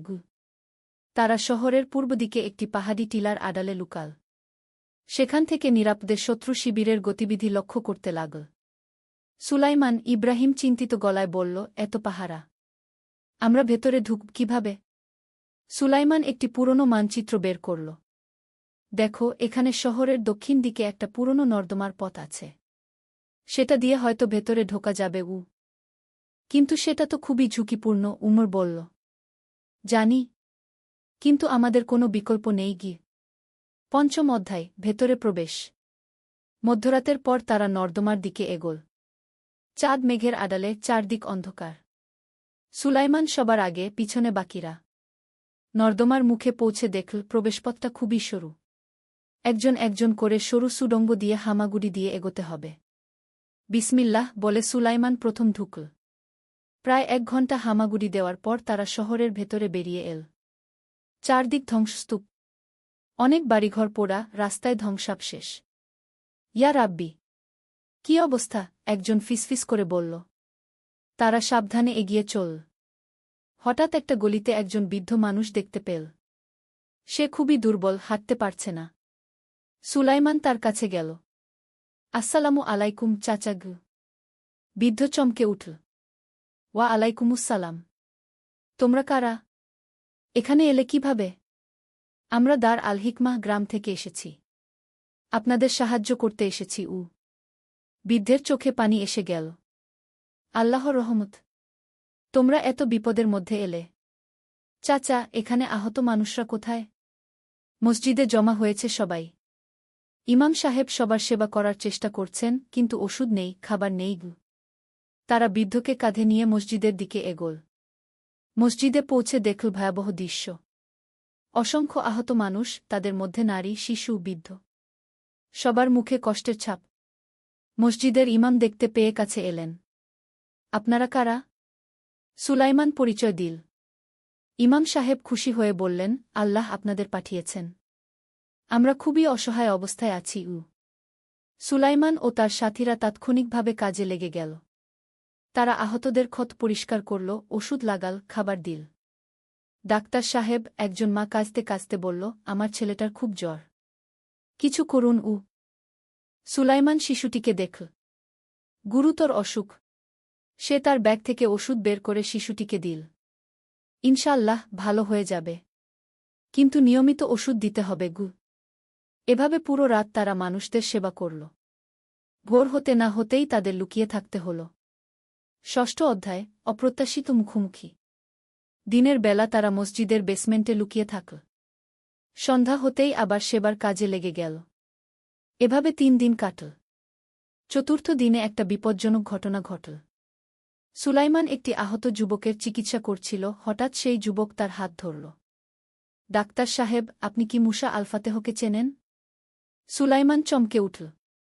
কেন? তুমি তাকে চেনো? জি, আমি কর্ডোবার সৈন্য। যুদ্ধে আহত হয়ে এখানে আটকে পড়েছি। মুসা সাহেব আমাদের সেনাপতি। সুলাইমানের বুক ধরফট করতে লাগল। সে কেমন আছে? আল্লাহর রহমতে ভালো আছেন। কিন্তু যুবকটি থামল। কিন্তু কি? আমাদের পরিস্থিতি খুবই খারাপ। খ্রিস্টান বাহিনী আমাদের চেয়ে অনেক বড়। আমাদের খাবার ও অস্ত্রের অভাব। সুলাইমান গভীর চিন্তায় পড়ে গেল। তার ভাই মুসা বিপদে আছে, এদিকে তোলেদোর মুসলমানরাও অসহায়। পরের দিন রাতে একটা ঘটনা ঘটল যা সবকিছু বদলে দিল। সুলাইমান যখন একটি আহত শিশুর সেবা করছিল, হঠাৎ মসজিদের দরজায় কিছু লোকের পদশব্দ শোনা গেল। কেউ আছো? আমরা সাহায্য চাই। ইমাম সাহেব দরজার কাছে গিয়ে দেখলেন 3 জন খ্রিস্টান সৈন্য। তাদের একজন খুবই আহত অবস্থায়। ইমাম সাহেব দ্বিধায় পড়লেন। এরা তো শত্রু সৈন্য। কিন্তু ইসলামে বলা হয়েছে আহত মানুষের সেবা করতে হবে, সে যে ধর্মেরই হোক। ভেতরে আসুন, ইমাম সাহেব বললেন। সুলাইমান এগিয়ে এল। সে দেখল আহত সৈন্যটি খুবই কম বয়সী, হয়তো তার মতোই 18-19। কি হয়েছে? সুলাইমান জিজ্ঞেস করল ভাঙা স্প্যানিশ ভাষা। আমাদের বন্ধুটি তীরবিদ্ধ হয়েছে। অনেক রক্ত পড়েছে। সুলাইমান আহত যুবকটিকে পরীক্ষা করে দেখল। অবস্থা গুরুতর, কিন্তু আশাহীন নয়। আমি চেষ্টা করব, সে বলল। পরের 2 ঘণ্টা সুলাইমান পূর্ণ মনোযোগ দিয়ে সেই খ্রিস্টান যুবকের চিকিৎসা করল। তীর বের করল, ক্ষত সেলাই করল, ব্যান্ডেজ করল। চিকিৎসা শেষে আহত যুবক চোখ খুলল। সে সুলাইমানের দিকে তাকিয়ে দুর্বল কণ্ঠে বলল, গ্রাসিয়াস। ধন্যবাদ সুলাইমান হাসল। দেনাদা। কিছু না গি। একজন খ্রিস্টান সৈন্য বিস্ময়ে বলল, তুমি আমাদের শত্রু, তাও আমাদের সাহায্য করলে কেন? সুলাইমান সরল কণ্ঠে উত্তর দিল, আমাদের ধর্ম আমাদের শিখিয়েছে সব মানুষই আল্লাহর সৃষ্টি। আহত মানুষের সেবা করা আমাদের দায়িত্ব। খ্রিস্টান সৈন্যরা একে অপরের দিকে তাকাল। তারা এমন আচরণ আশা করেনি। আমাদের পাদ্রীরা বলেছিল তোমরা মুসলমানরা বর্বর, একজন বলল। কিন্তু তুমি সব ধর্মেই ভালো মানুষ আছে, খারাপ মানুষও আছে, সুলাইমান বলল। আমরা শুধু আমাদের বিশ্বাস অনুযায়ী কাজ করার চেষ্টা করি। সপ্তম অধ্যায়, অপ্রত্যাশিত জোট। ৩ জন খ্রিস্টান সৈন্য চলে যাওয়ার সময় আহত যুবকটি সুলাইমানের হাত ধরল। আমার নাম রদ্রিগো। আমি তোমার এই উপকার ভুলব না গি। আমার নাম সুলাইমান। তুমি সুস্থ হয়ে ওঠো, এটাই যথেষ্ট। পরের দিন একটা আশ্চর্য ঘটনা ঘটল। রদ্রিগো একা ফিরে এল মসজিদে। তার সাথে নিয়ে এসেছিল খাবার ও ওষুধ। এগুলো আমাদের শিবির থেকে নিয়ে এসেছি, সে বলল। তোমাদের জন্য। সুলাইমান অবাক হয়ে গেল। কেন? তোমার তো ঝুঁকি গি। তুমি আমার জীবন বাঁচিয়েছ। এটা আমার ঋণ শোধের ছোট্ট চেষ্টা গু।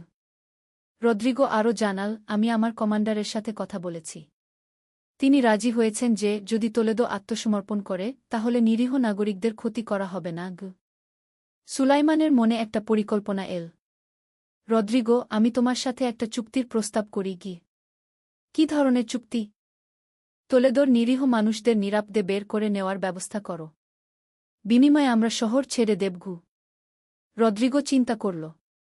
এটা সম্ভব হতে পারে। কিন্তু আমাকে আমার কমান্ডারের সাথে কথা বলতে হবে গে। অষ্টম অধ্যায়, কূটনৈতিক সমাধান। পরের দিন রদ্রিগো তার কমান্ডার ক্যাপ্টেন আলভারোকে নিয়ে এল। ক্যাপ্টেন আলভারো ছিলেন একজন অভিজ্ঞ সৈন্য, কিন্তু নিষ্ঠুর নয়। তুমিই সেই মুসলিম ডাক্তার? তিনি সুলাইমানকে জিজ্ঞেস করলেন। জিউ।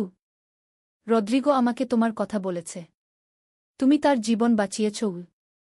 সুলাইমান বিনয়ের সাথে বলল, আমি শুধু আমার দায়িত্ব পালন করেছি। ক্যাপ্টেন আলভারো প্রস্তাবটি শুনলেন। তিনি বললেন, তোমার প্রস্তাব যুক্তিসঙ্গত। কিন্তু একটা শর্ত আছে গি। কি শর্ত? তোলেদোর সব অস্ত্র আমাদের হাতে তুলে দিতে হবে। আর যেসব যোদ্ধা আছে তাদের বন্দী হিসেবে থাকতে হবে। সুলাইমান মনে মনে হিসাব করল। এই শর্ত মেনে নিলে অন্তত নিরীহ মানুষগুলো বেঁচে যাবে। আমাকে আমাদের লোকদের সাথে পরামর্শ করতে হবে, সে বলল। ইমাম সাহেবের সাথে আলোচনার পর তারা সিদ্ধান্ত নিল প্রস্তাব মেনে নেওয়ার। নিরীহ মানুষদের জীবন রক্ষাই সবচেয়ে গুরুত্বপূর্ণ। পরের দিন একটা অস্থায়ী যুদ্ধবিরতি ঘোষণা করা হল। তোলেদোর নিরীহ নাগরিকরা শহর ছেড়ে বেরিয়ে যেতে শুরু করল। সুলাইমান ও তার সাথীরাও মানুষদের সাথে বেরিয়ে এল। কিন্তু তাদের মন খুব ভারী।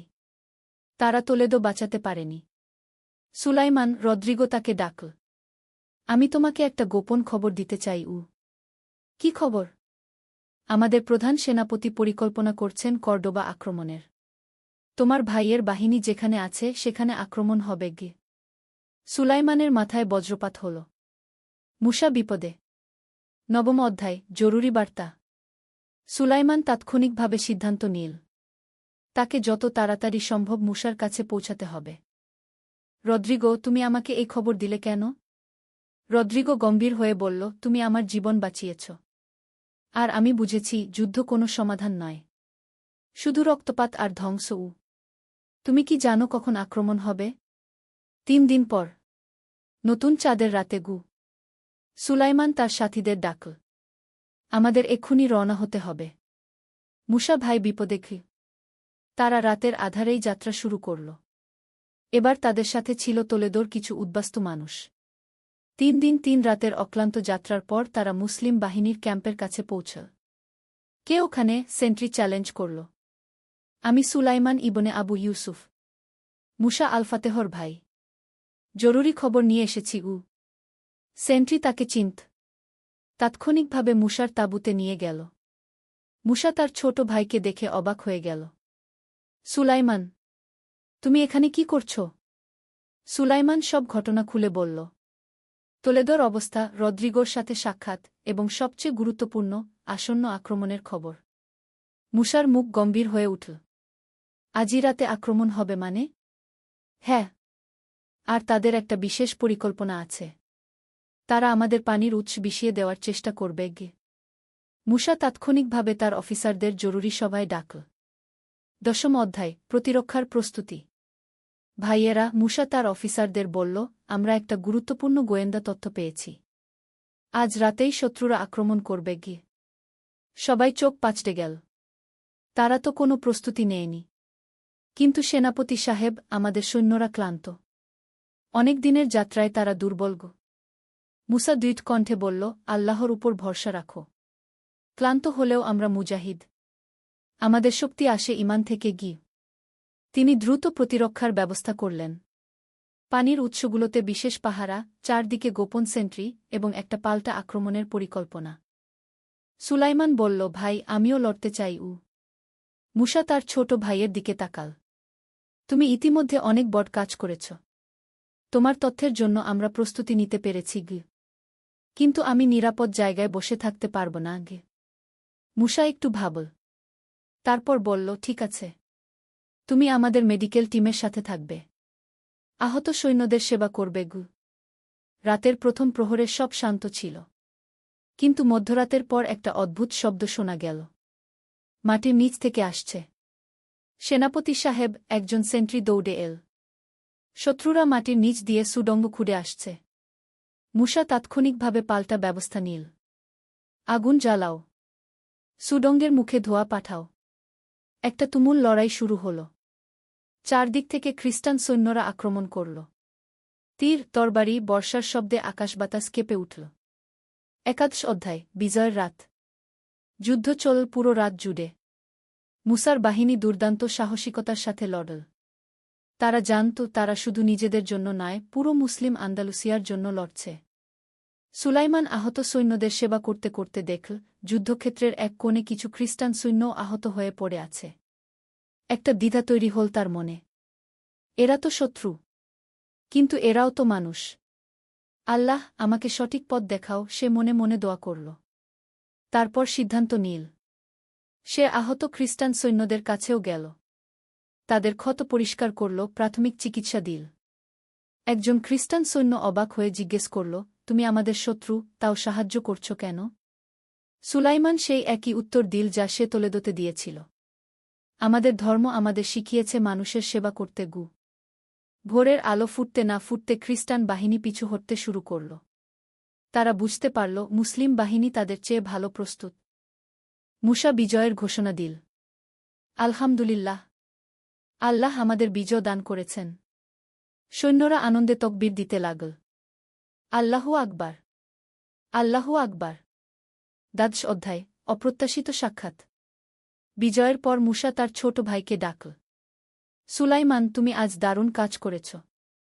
শুধু আমাদের সৈন্যদের নয়, শত্রুদেরও সেবা করেছ। ভাই, আমি শুধু আল্লাহর সন্তুষ্টির জন্য করেছি গু। এটাই ইসলামের প্রকৃত শিক্ষা। তুমি আজ একজন সত্যিকারের মুজাহিদের পরিচয় দিয়েছ। হঠাৎ একজন সৈন্য এসে খবর দিল, সেনাপতি সাহেব, শত্রু বাহিনীর পক্ষ থেকে একজন দূত এসেছেন। তিনি আপনার সাথে কথা বলতে চান। মূসা ভাবল, যুদ্ধ তো শেষ। এখন কি চায় তারা? দূতকে নিয়ে আসা হল। দেখা গেল সেই রদ্রিগো। সুলাইমান তাকে দেখে অবাক হয়ে গেল। রদ্রিগো, তুমি এখানে? হ্যালো সুলাইমান। আমি একটা গুরুত্বপূর্ণ প্রস্তাব নিয়ে এসেছি। মূসা বুঝতে পারল, এই খ্রিস্টান যুবক তার ভাইদের পরিচিত। রদ্রিগো বলল, আমাদের কমান্ডার ইন চিফ আলোচনার জন্য একটা সভার আয়োজন করতে চান। তিনি মনে করেন এই যুদ্ধ চালিয়ে যাওয়ার কোনো মানে নেই গে। মূসা ভাবল, এটা একটা সুযোগ হতে পারে। কি ধরনের আলোচনা? একটা শান্তি চুক্তি। দুই পক্ষই নিজ নিজ এলাকায় থাকবে। একে অপরের উপর আক্রমণ করবে না গিয়ে। 13 অধ্যায়, শান্তির আলোচনা। পরের দিন একটা নিরপেক্ষ জায়গায় শান্তি আলোচনার সভা বসল।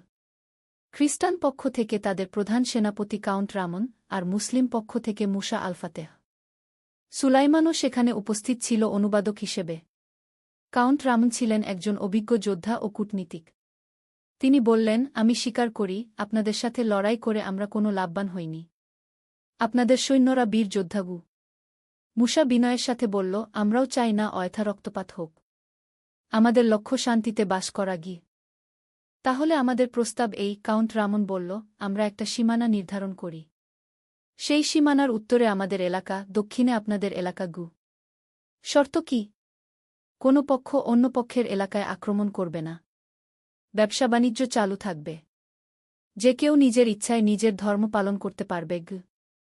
মুসা ভেবে দেখ, এই শর্তগুলো ইসলামিক নীতির সাথে সঙ্গতিপূর্ণ। আমি এই প্রস্তাব বিবেচনা করব, মুসা বলল।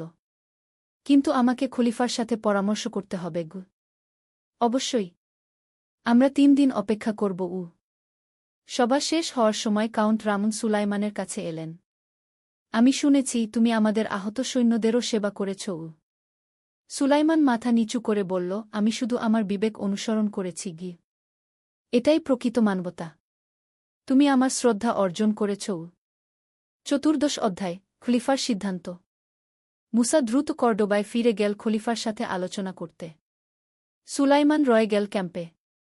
খলিফা আব্দুর রহমান পুরো পরিস্থিতি শুনে বললেন, মুসা, তুমি ঠিকই করেছ।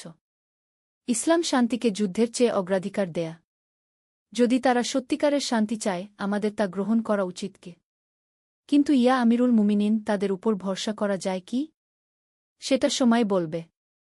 তবে আমরা সতর্ক থাকব। চুক্তি করব, কিন্তু নিরাপত্তার ব্যবস্থাও রাখব গু। খলিফা একটি বিশেষ শর্ত যোগ করলেন। চুক্তিতে উল্লেখ থাকবে, যে কোনো পক্ষ চুক্তি ভঙ্গ করলে অন্য পক্ষ নিজেদের রক্ষার অধিকার রাখে গু। 3 দিন পর আবার শান্তি আলোচনা বসল। এবার চূড়ান্ত চুক্তি স্বাক্ষরের জন্য।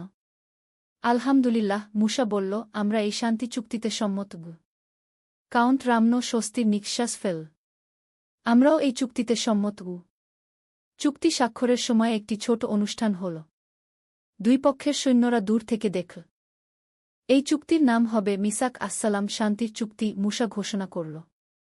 25 অধ্যায়, ঘরে ফেরা। চুক্তি স্বাক্ষরের পর মুসা ও সুলাইমান দার আল হিকমাহর দিকে রওনা হল। তাদের সাথে ছিল তোলেদোর উদ্বাস্তুরা। পথে সুলাইমান তার ভাইকে জিজ্ঞেস করল, ভাই, তুমি কি মনে করো এই শান্তি টিকবে? মুসা ভেবে বলল, সুলাইমান, শান্তি বজায় রাখা যুদ্ধ জেতার চেয়েও কঠিন। কিন্তু আমাদের চেষ্টা করতে হবে গি। আমি কিছু শিখেছি, সুলাইমান বলল। শত্রুও মানুষ। তাদের সাথেও ভালো আচরণ করা যায়। এটাই ইসলামের প্রকৃত শিক্ষা, ছোট ভাই। আমাদের নবী শাহ বলেছেন, তোমরা মানুষের সাথে সুন্দর আচরণ করো। গ্রামে পৌঁছতে পৌঁছতে সন্ধ্যা হয়ে গেল। ইমাম আবু ইউসুফ ও হারুন তাদের জন্য অপেক্ষা করছিল।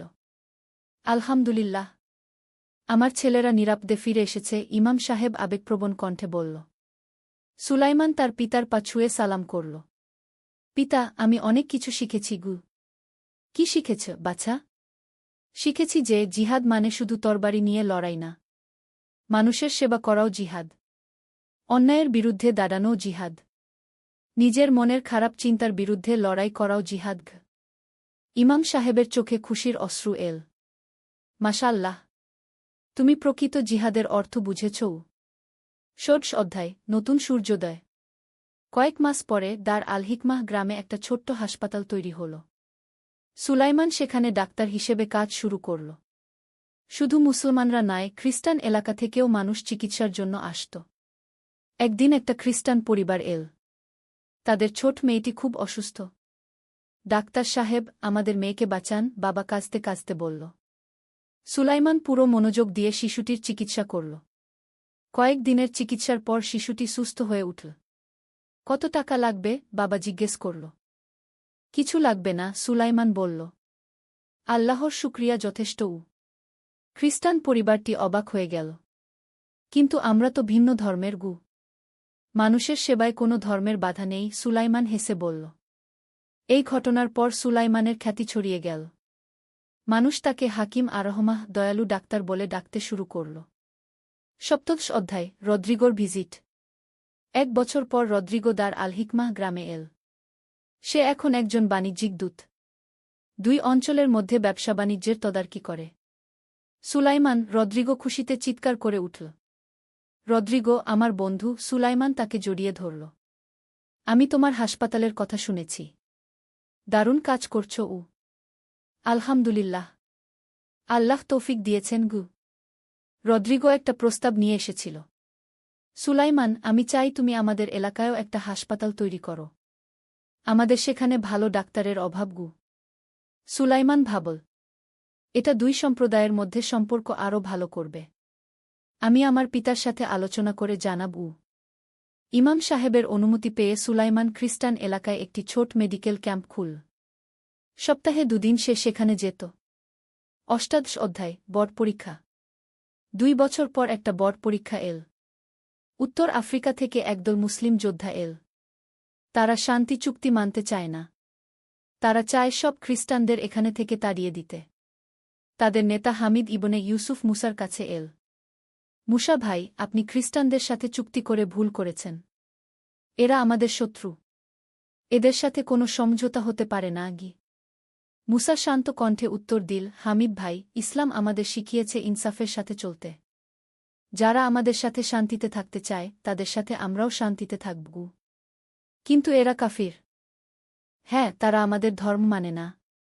কিন্তু আল্লাহ বলেছেন, দিনের ব্যাপারে কোনো জোরজবরদস্তি নেই। তারা যদি আমাদের উপর আক্রমণ না করে, আমরাও তাদের উপর আক্রমণ করব না গি। হামিদ রাগে ফেটে পড়ল।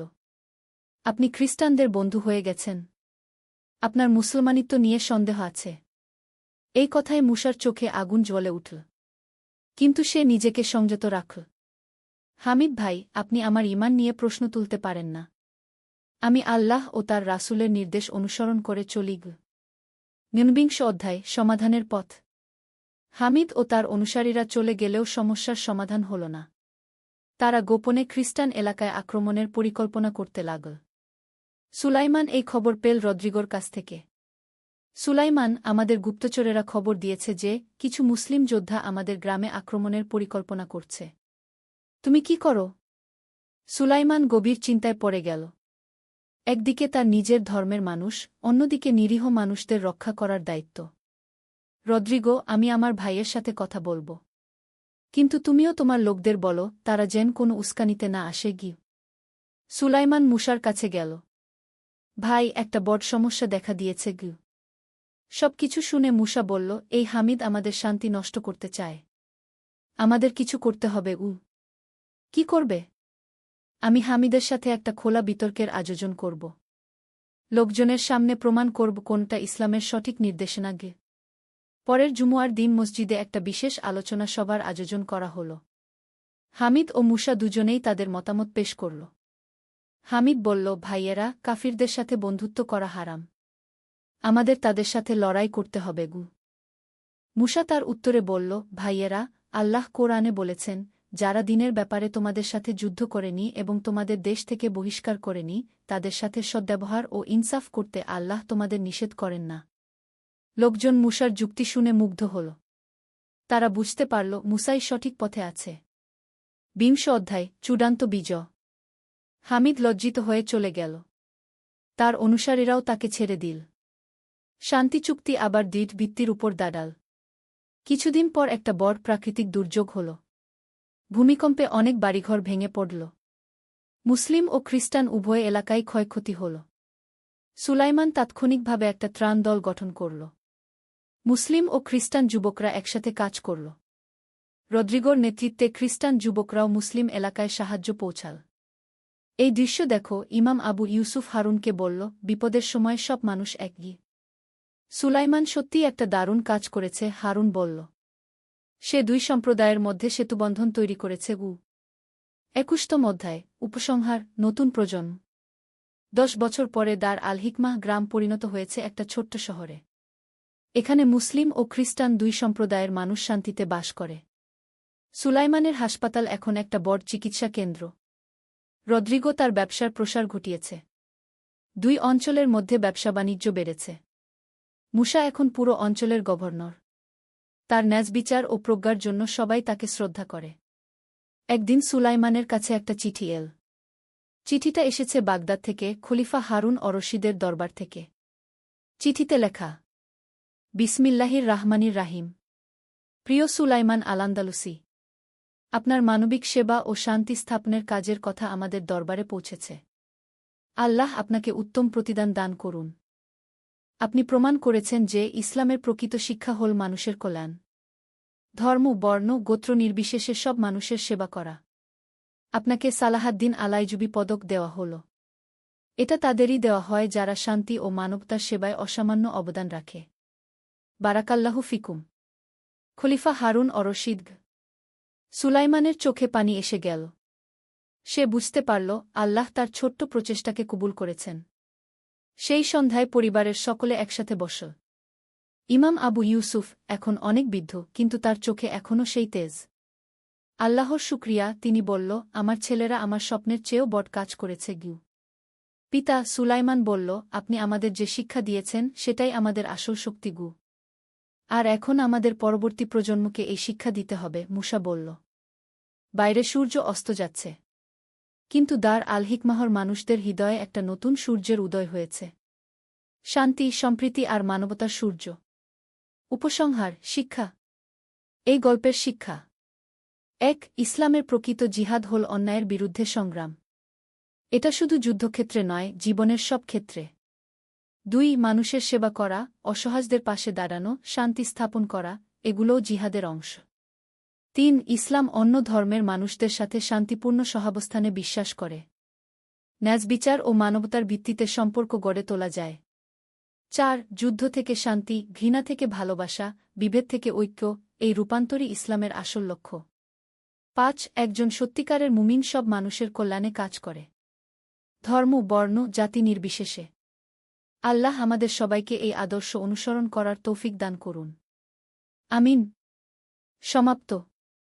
যে ব্যক্তি একটি প্রাণ রক্ষা করল, সে যেন সমগ্র মানবজাতিকে রক্ষা করল। আল কোরআন, সূরা মাইদা, আয়াত ৩-২। আল্লাহর রহমতে খোদা প্রেমের গল্প। প্রথম অধ্যায়, হারিয়ে যাওয়া পথ। বাগদাদের বিখ্যাত বাজারে হাকিম নামে এক তরুণ ব্যবসায়ী বাস করতেন। তিনি ছিলেন অত্যন্ত বুদ্ধিমান এবং পরিশ্রমী, কিন্তু দুর্ভাগ্যবশত তার অন্তরে আল্লাহর প্রতি কোনো ভালোবাসা ছিল না। তিনি কেবল অর্থ উপার্জন এবং পার্থিব সুখের পেছনে ছুটে বেড়াতেন। হাকিমের দোকানে সব ধরনের মূল্যবান জিনিস পাওয়া যেত: সোনা, রূপা, হীরা, মুক্তা এবং দামি কাপড়। তার গ্রাহকরা ছিলেন শহরের ধনী ব্যক্তিরা। কিন্তু যখন কোনো গরিব মানুষ তার দোকানে আসতেন, হাকিম তাদের সাথে রুট ব্যবহার করতেন এবং তাড়িয়ে দিতেন। একদিন সকালে হাকিম তার দোকানে বসে হিসাব নিকাশ করছিলেন। হঠাৎ একজন বৃদ্ধ লোক তার দোকানে প্রবেশ করলেন। তার পরনে ছিল একটি পুরাতন কাপড়, কিন্তু তার চোখে ছিল অসাধারণ নূর। আসসালামু আলাইকুম বেটা, বৃদ্ধ লোকটি বললেন মধুর কণ্ঠে। হাকিম কোনো সালামের জবাব না দিয়ে রুটভাবে বললেন, কি চান? তাড়াতাড়ি বলুন, আমার অনেক কাজ আছে। বৃদ্ধ ব্যক্তি হাসলেন এবং বললেন, আমার একটি ছোট্ট প্রয়োজন আছে। আমার নাতনির বিয়ে। তার জন্য একটি সাধারণ গহনা কিনতে চাই। হাকিম তার দিকে তাচ্ছিল্যের দৃষ্টিতে তাকিয়ে বললেন, আমার দোকানে সাধারণ কিছু নেই। এখানে সব কিছুই দামি। আপনার মতো লোকদের জন্য পাশের রাস্তা ছোট দোকান আছে। বৃদ্ধ ব্যক্তি কিছুটা দুঃখিত হলেন, কিন্তু তবুও বললেন, বেটা, আল্লাহ তোমাকে অনেক রিজিক দিয়েছেন। একটি ছোট্ট সাহায্য করতে পারো না? আল্লাহটাল্লাহ বলে আমাকে বিরক্ত করবেন না, হাকিম রেগে বললেন। আমার যা আছে সব আমার পরিশ্রমের ফল। আল্লাহ কিছু দেননি। এই কথা শুনে বৃদ্ধ ব্যক্তি গভীরভাবে দুঃখিত হলেন। তিনি বললেন, বেটা, এমন কথা বলো না। আল্লাহ সব কিছুর মালিক। তিনি চাইলে এক মুহূর্তেই সব নিয়ে নিতে পারেন। হাকিম উঠে দাঁড়িয়ে চিৎকার করে বললেন, বের হয়ে যান এখান থেকে। আমার দোকানে এসে উপদেশ দেবেন না। বৃদ্ধ ব্যক্তি নীরবে দোকান থেকে বের হয়ে গেলেন। কিন্তু যাওয়ার সময় তিনি মনে মনে আল্লাহর কাছে দোয়া করলেন, হে আল্লাহ, এই যুবকটিকে সঠিক পথ দেখান। তার অহংকার ভেঙে দিন এবং তার হৃদয়ে আপনার ভালোবাসা জাগিয়ে দিন। দ্বিতীয় অধ্যায়, আল্লাহর পরীক্ষা। বৃদ্ধ ব্যক্তিটি চলে যাওয়ার কিছুক্ষণ পরেই হাকিমের জীবনে অদ্ভুত ঘটনা ঘটতে শুরু করল। প্রথমে তার সবচেয়ে বড় গ্রাহক এসে বললেন যে তিনি আর তার কাছে কিছু কিনবেন না। তারপর একের পর একজন গ্রাহক তার দোকান ছেড়ে চলে গেলেন। দিন শেষে যখন হাকিম হিসাব করলেন, দেখলেন যে সারাদিনে তার বিক্রয় হয়েছে খুবই কম। তিনি ভাবলেন, কোনো ব্যাপার নেই, কাল ভালো হবে। কিন্তু পরের দিন অবস্থা আরও খারাপ হল। তার দোকানে প্রায় কোনো গ্রাহকই এলেন না। এমনকি যারা এলেন তারাও কিছু না কিনেই চলে গেলেন। তৃতীয় দিনে হাকিম খুবই চিন্তিত হয়ে পড়লেন। তিনি তার বন্ধুদের কাছে জানতে চাইলেন কি হচ্ছে। তারা বললেন, হাকিম, আমরা জানি না কেন, কিন্তু তোমার দোকানে যাওয়ার কোনো ইচ্ছা হচ্ছে না গি। সপ্তাহ চলে গেল, কিন্তু হাকিমের অবস্থা আরও খারাপ হতে থাকল। তার দোকানে প্রায় কোনো বিক্রয় হচ্ছিল না। এমনকি তার পুরানো বিশ্বস্ত গ্রাহকরাও তার দোকানে আসা বন্ধ করে দিলেন। একদিন সন্ধ্যায় হাকিম তার দোকান বন্ধ করে বাড়ি ফিরছিলেন। হঠাৎ পথে তার সাথে দেখা হল সেই বৃদ্ধ ব্যক্তির সাথে, যিনি সেদিন তার দোকানে এসেছিলেন। বৃদ্ধ ব্যক্তি তাকে দেখে আবার সালাম দিলেন, আসসালামু আলাইকুম বেটাগি। এবার হাকিম একটু নরম স্বরে জবাব দিলেন, ওয়া আলাইকুমুসসালাম গ। কেমন আছো বেটা? ব্যবসা কেমন চলছে? বৃদ্ধ ব্যক্তি জিজ্ঞেস করলেন। হাকিম দুঃখিত স্বরে বললেন, খুব খারাপ। জানি না কেন হঠাৎ করে সব গ্রাহক আমার দোকান ছেড়ে চলে গেছেন। বৃদ্ধ ব্যক্তি তার দিকে কিছুক্ষণ তাকিয়ে থেকে বললেন, বেটা, আল্লাহ হয়তো তোমাকে কিছু শিখাতে চাচ্ছেন। আল্লাহ আমার সাথে কি করে? হাকিম একটু রাগান্বিত হয়ে বললেন। মনে আছে সেদিন তুমি কি বলেছিলে? বৃদ্ধ ব্যক্তি শান্ত স্বরে বললেন। তুমি বলেছিলে যে তোমার যা আছে সব তোমার পরিশ্রমের ফল, আল্লাহ কিছু দেননি গি। হাকিম এই কথা শুনে থমকে দাঁড়ালেন। তিনি বুঝতে পারলেন যে এই বিপদের সাথে সেদিনের ঘটনার সম্পর্ক থাকতে পারে। তৃতীয় অধ্যায়, আত্মোপলব্ধি। রাতে হাকিম ঘুমাতে পারলেন না। তিনি বারবার সেই বৃদ্ধ ব্যক্তির কথা ভাবতে লাগলেন। তার মনে পড়ল কিভাবে তিনি তাকে অপমান করেছিলেন এবং আল্লাহর ব্যাপারে অভদ্র কথা বলেছিলেন। পরের দিন সকালে হাকিম তার দোকানে গেলেন, কিন্তু মন বসছিল না। তিনি বারবার সেই বৃদ্ধ ব্যক্তির কথা ভাবছিলেন। হঠাৎ তার মনে হল, যদি সত্যিই আল্লাহ থাকেন এবং তিনি আমার ব্যবসার ক্ষতি করছেন। দিনের পর দিন তার অবস্থা আরও খারাপ হতে লাগল। একসময় তার কাছে এত অর্থ ছিল যে তিনি গণনা করতে পারতেন না, এখন তার পকেটে মাত্র কয়েকটি দিনার বাকি রইল। একদিন হাকিম দেখলেন যে তার দোকানের পাশে একজন অন্ধ ফকির বসে আছেন এবং কুরআন তেলাওয়াত করছেন। তার তেলাওয়াত ছিল অত্যন্ত সুন্দর এবং হৃদয়স্পর্শী। হাকিম কৌতূহলবশত ফকিরের কাছে গেলেন এবং বললেন, আপনি এত সুন্দরভাবে কুরআন পড়েন, এর মানে কি? অন্ধ ফকির হাসি মুখে বললেন, বেটা, এটি আল্লাহর কালাম। এতে আছে জীবনের সব সমাধান। কিন্তু আপনি তো অন্ধ এবং গরিব। হাকিম বললেন, আল্লাহ যদি থাকেন তাহলে আপনাকে দেখার শক্তি এবং অর্থ দেন না কেন? ফকির আরও উজ্জ্বল হাসি দিয়ে বললেন, বেটা, আল্লাহ আমার চোখ দেখার ক্ষমতা না দিয়ে হৃদয় দেখার ক্ষমতা দিয়েছেন। আমি দেখতে পাই তার রহমত, তার ভালোবাসা। আর অর্থের চেয়ে বড় সম্পদ হল তার সন্তুষ্টি। কিন্তু আমি তো সবসময় কঠোর পরিশ্রম করেছি। হাকিম বললেন, আমার সব কিছু হারিয়ে যাচ্ছে কেন? ফকির গভীর চিন্তায় কিছুক্ষণ নীরব থাকার পর বললেন, বেটা, হয়তো আল্লাহ তোমাকে শিখাতে চাচ্ছেন যে সব কিছুর মালিক তিনি। আমাদের পরিশ্রম দরকার, কিন্তু সাফল্য আসে কেবল তার রহমতে। চতুর্থ অধ্যায়, তবার পথ। হাকিমের হৃদয়ে ফকিরের কথা গভীর রেখাপাত করল। তিনি বুঝতে পারলেন যে তিনি ভুল পথে ছিলেন। সেই রাতে তিনি প্রথমবারের মতো আল্লাহর কাছে দোয়া করলেন। হে আল্লাহ, তিনি কাঁদতে কাঁদতে বললেন, আমি ভুল করেছি। আমি অহংকার করেছি এবং আপনার অস্তিত্ব অস্বীকার করেছি। আমি ভেবেছিলাম সবকিছু আমার নিজের শক্তিতে পেয়েছি। দয়া করে আমাকে ক্ষমা করুন। পরের দিন সকালে হাকিম সেই বৃদ্ধ ব্যক্তিকে খোঁজ করতে বের হলেন। তিনি পুরো শহর ঘুরলেন, কিন্তু তাকে কোথাও পেলেন না।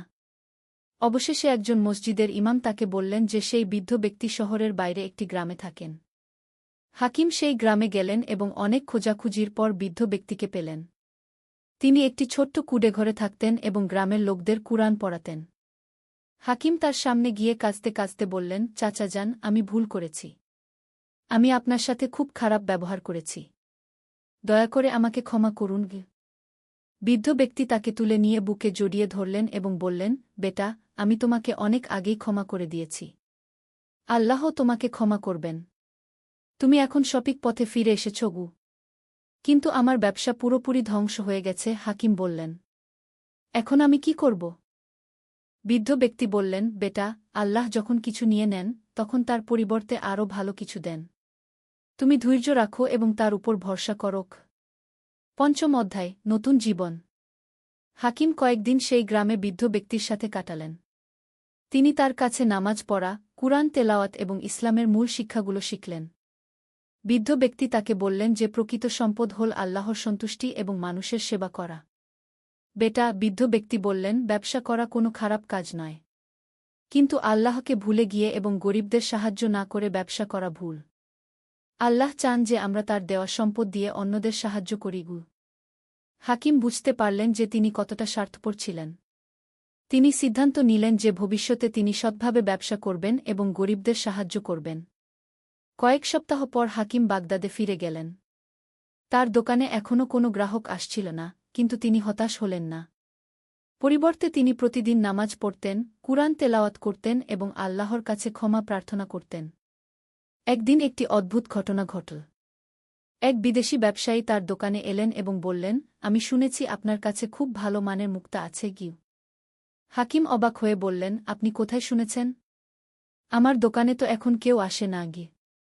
বিদেশি ব্যবসায়ী বললেন, গত রাতে আমার স্বপ্নে একজন বৃদ্ধ ব্যক্তি এসে বলেছেন যে এই দোকানে সবচেয়ে সৎ ব্যবসায়ী আছেন।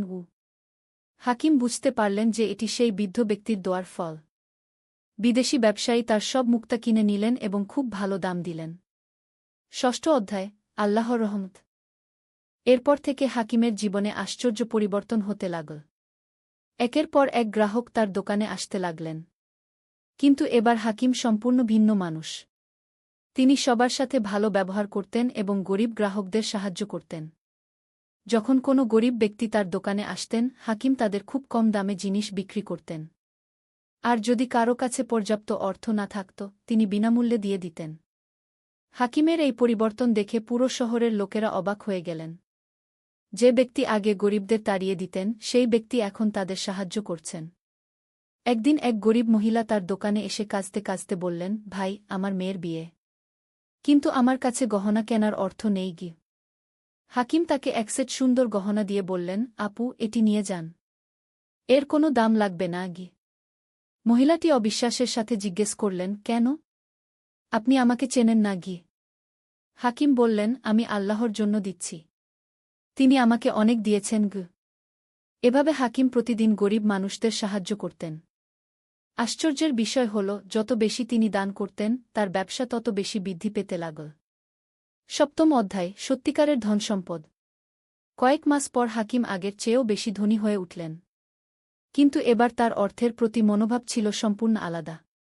তিনি জানতেন যে এই সব কিছুই আল্লাহর দান। তিনি তার আয়ের একটি বড় অংশ গরিব দুঃখীদের মধ্যে বিতরণ করতেন। তার দোকানে একটি বিশেষ জায়গা ছিল যেখানে গরিব মানুষরা বিনামূল্যে খাবার পেতেন। একদিন সেই বৃদ্ধ ব্যক্তি আবার তার দোকানে এলেন। হাকিম তাকে দেখে অত্যন্ত খুশি হলেন এবং উঠে দাঁড়িয়ে সালাম দিলেন। চাচা যান, আপনি কেমন আছেন? হাকিম আদর করে জিজ্ঞেস করলেন। বৃদ্ধ ব্যক্তি হেসে বললেন, আলহামদুলিল্লাহ, আমি ভালো। কিন্তু তুমি কেমন আছো, বেটা? হাকিম কৃতজ্ঞতার সাথে বললেন, আপনার দোয়ায় আল্লাহ আমাকে অনেক কিছু দিয়েছেন। এখন আমি বুঝতে পারি যে সব কিছুই তার রহমত। বৃদ্ধ ব্যক্তি তার কাঁধে হাত রেখে বললেন, বেটা, এখন তুমি প্রকৃত ধনী, কারণ তোমার হৃদয়ে আল্লাহর ভালোবাসা আছে এবং তুমি তার সৃষ্টির সেবা করছ। কিন্তু চাচা যান, আপনি আসলে কে? হাকিম কৌতূহলের সাথে জিজ্ঞেস করলেন। আপনার দোয়ার এত ক্ষমতা কেন? বৃদ্ধ ব্যক্তি রহস্যময় হাসি দিয়ে বললেন, বেটা, আমি একজন সাধারণ বান্দা, কিন্তু যখন কেউ আল্লাহর জন্য দোয়া করে, তখন সেই দোয়া কবুল হয়। আল্লাহ তার নেক বান্দাদের দোয়া শোনেন। এরপর বৃদ্ধ ব্যক্তি বললেন, আচ্ছা বেটা, এখন আমার একটি কাজ আছে। আমার নাতনির বিয়ে, তার জন্য কিছু গহনা দরকার। হাকিম সাথে সাথে তার সবচেয়ে সুন্দর গহনাগুলো বের করলেন এবং বললেন, চাচা যান, যা ইচ্ছা নিয়ে যান, এর কোনো দাম লাগবে না। বৃদ্ধ ব্যক্তি মাথা নেড়ে বললেন, না বেটা, আমি দাম দিয়েই কিনব, কিন্তু তুমি ন্যায্য দাম নেবে। হাকিম একটি সুন্দর সেট বের করে বললেন, এর দাম 100 দিনার, কিন্তু আপনার জন্য 100 দিনার। বৃদ্ধ ব্যক্তি টাকা দিয়ে বললেন, বেটা, আল্লাহ তোমার ব্যবসায় আরও বরকত দিন। অষ্টম অধ্যায়, পরীক্ষার সময়। কয়েক বছর পর হাকিম শহরের সবচেয়ে সম্মানিত ব্যবসায়ী হয়ে উঠলেন। তিনি কেবল ব্যবসায়ী নয়, একজন দানবীর এবং সমাজসেবক হিসেবেও পরিচিত ছিলেন। তার দোকানে একটি মসজিদ এবং একটি মাদ্রাসা প্রতিষ্ঠা করেছিলেন। একদিন শহরে দুর্ভিক্ষ দেখা দিল। অনাবৃষ্টির কারণে ফসল নষ্ট হয়ে গেল এবং মানুষেরা খাদ্যের জন্য হাহাকার করতে লাগল। অনেক ব্যবসায়ী এই সুযোগে খাদ্যের দাম বাড়িয়ে দিলেন। হাকিম কি করবেন ভেবে পেলেন না। তার গুদামে প্রচুর খাদ্যশস্য জমা ছিল। তিনি চাইলে খুব বেশি দামে বিক্রি করে প্রচুর লাভ করতে পারতেন। রাতে হাকিম নামাজ পড়ার পর আল্লাহর কাছে দোয়া করলেন, হে আল্লাহ, আমি কি করব? আমার পরিবারের ভবিষ্যতের জন্য অর্থ জমানো দরকার, কিন্তু মানুষও ক্ষুধার্ত। সেই রাতে তিনি একটি স্বপ্ন দেখলেন। স্বপ্নে দেখলেন যে তিনি কিয়ামতের দিন আল্লাহর সামনে দাঁড়িয়ে আছেন। আল্লাহ তাকে জিজ্ঞেস করছেন, হাকিম, আমি তোমাকে অনেক সম্পদ দিয়েছিলাম। দুর্ভিক্ষের সময় তুমি আমার বান্দাদের সাহায্য করেছিলে। হাকিম জবাব দিলেন, হে আল্লাহ, আমি নিজের ভবিষ্যতের কথা ভেবেছিলাম। আল্লাহ বললেন, তুমি ভুলে গেছ যে আমিই তোমার ভবিষ্যতের মালিক। তুমি আমার উপর ভরসা করলে আমি তোমার চেয়ে ভালো তোমার যত্ন নিতে পারি। স্বপ্ন থেকে জেগে উঠে হাকিম সিদ্ধান্ত নিলেন। পরের দিন সকালে তিনি তার সব খাদ্যশস্য বিনামূল্যে বিতরণ করতে শুরু করলেন। মানুষেরা অবাক হয়ে জিজ্ঞেস করল, হাকিম ভাই, আপনি এত দামি খাবার বিনামূল্যে দিচ্ছেন কেন? হাকিম বললেন, আল্লাহ আমাকে দিয়েছেন তার বান্দাদের দেওয়ার জন্য।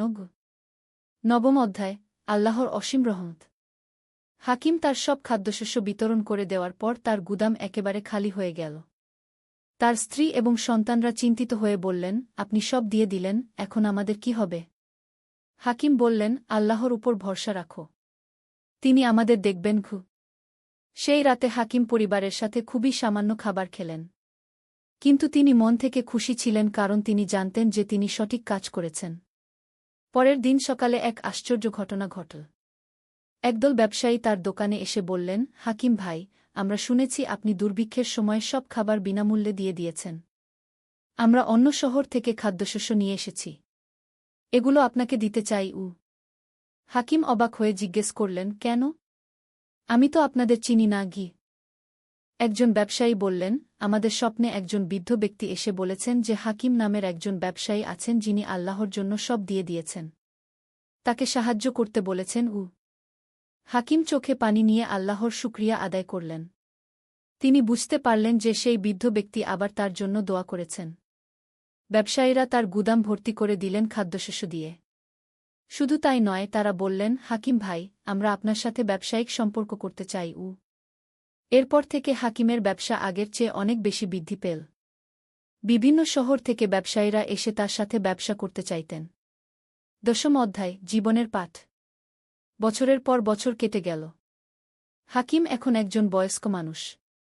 তার চুল পেকে গেছে, কিন্তু তার হৃদয়ে আল্লাহর ভালোবাসা আগের চেয়েও বেশি।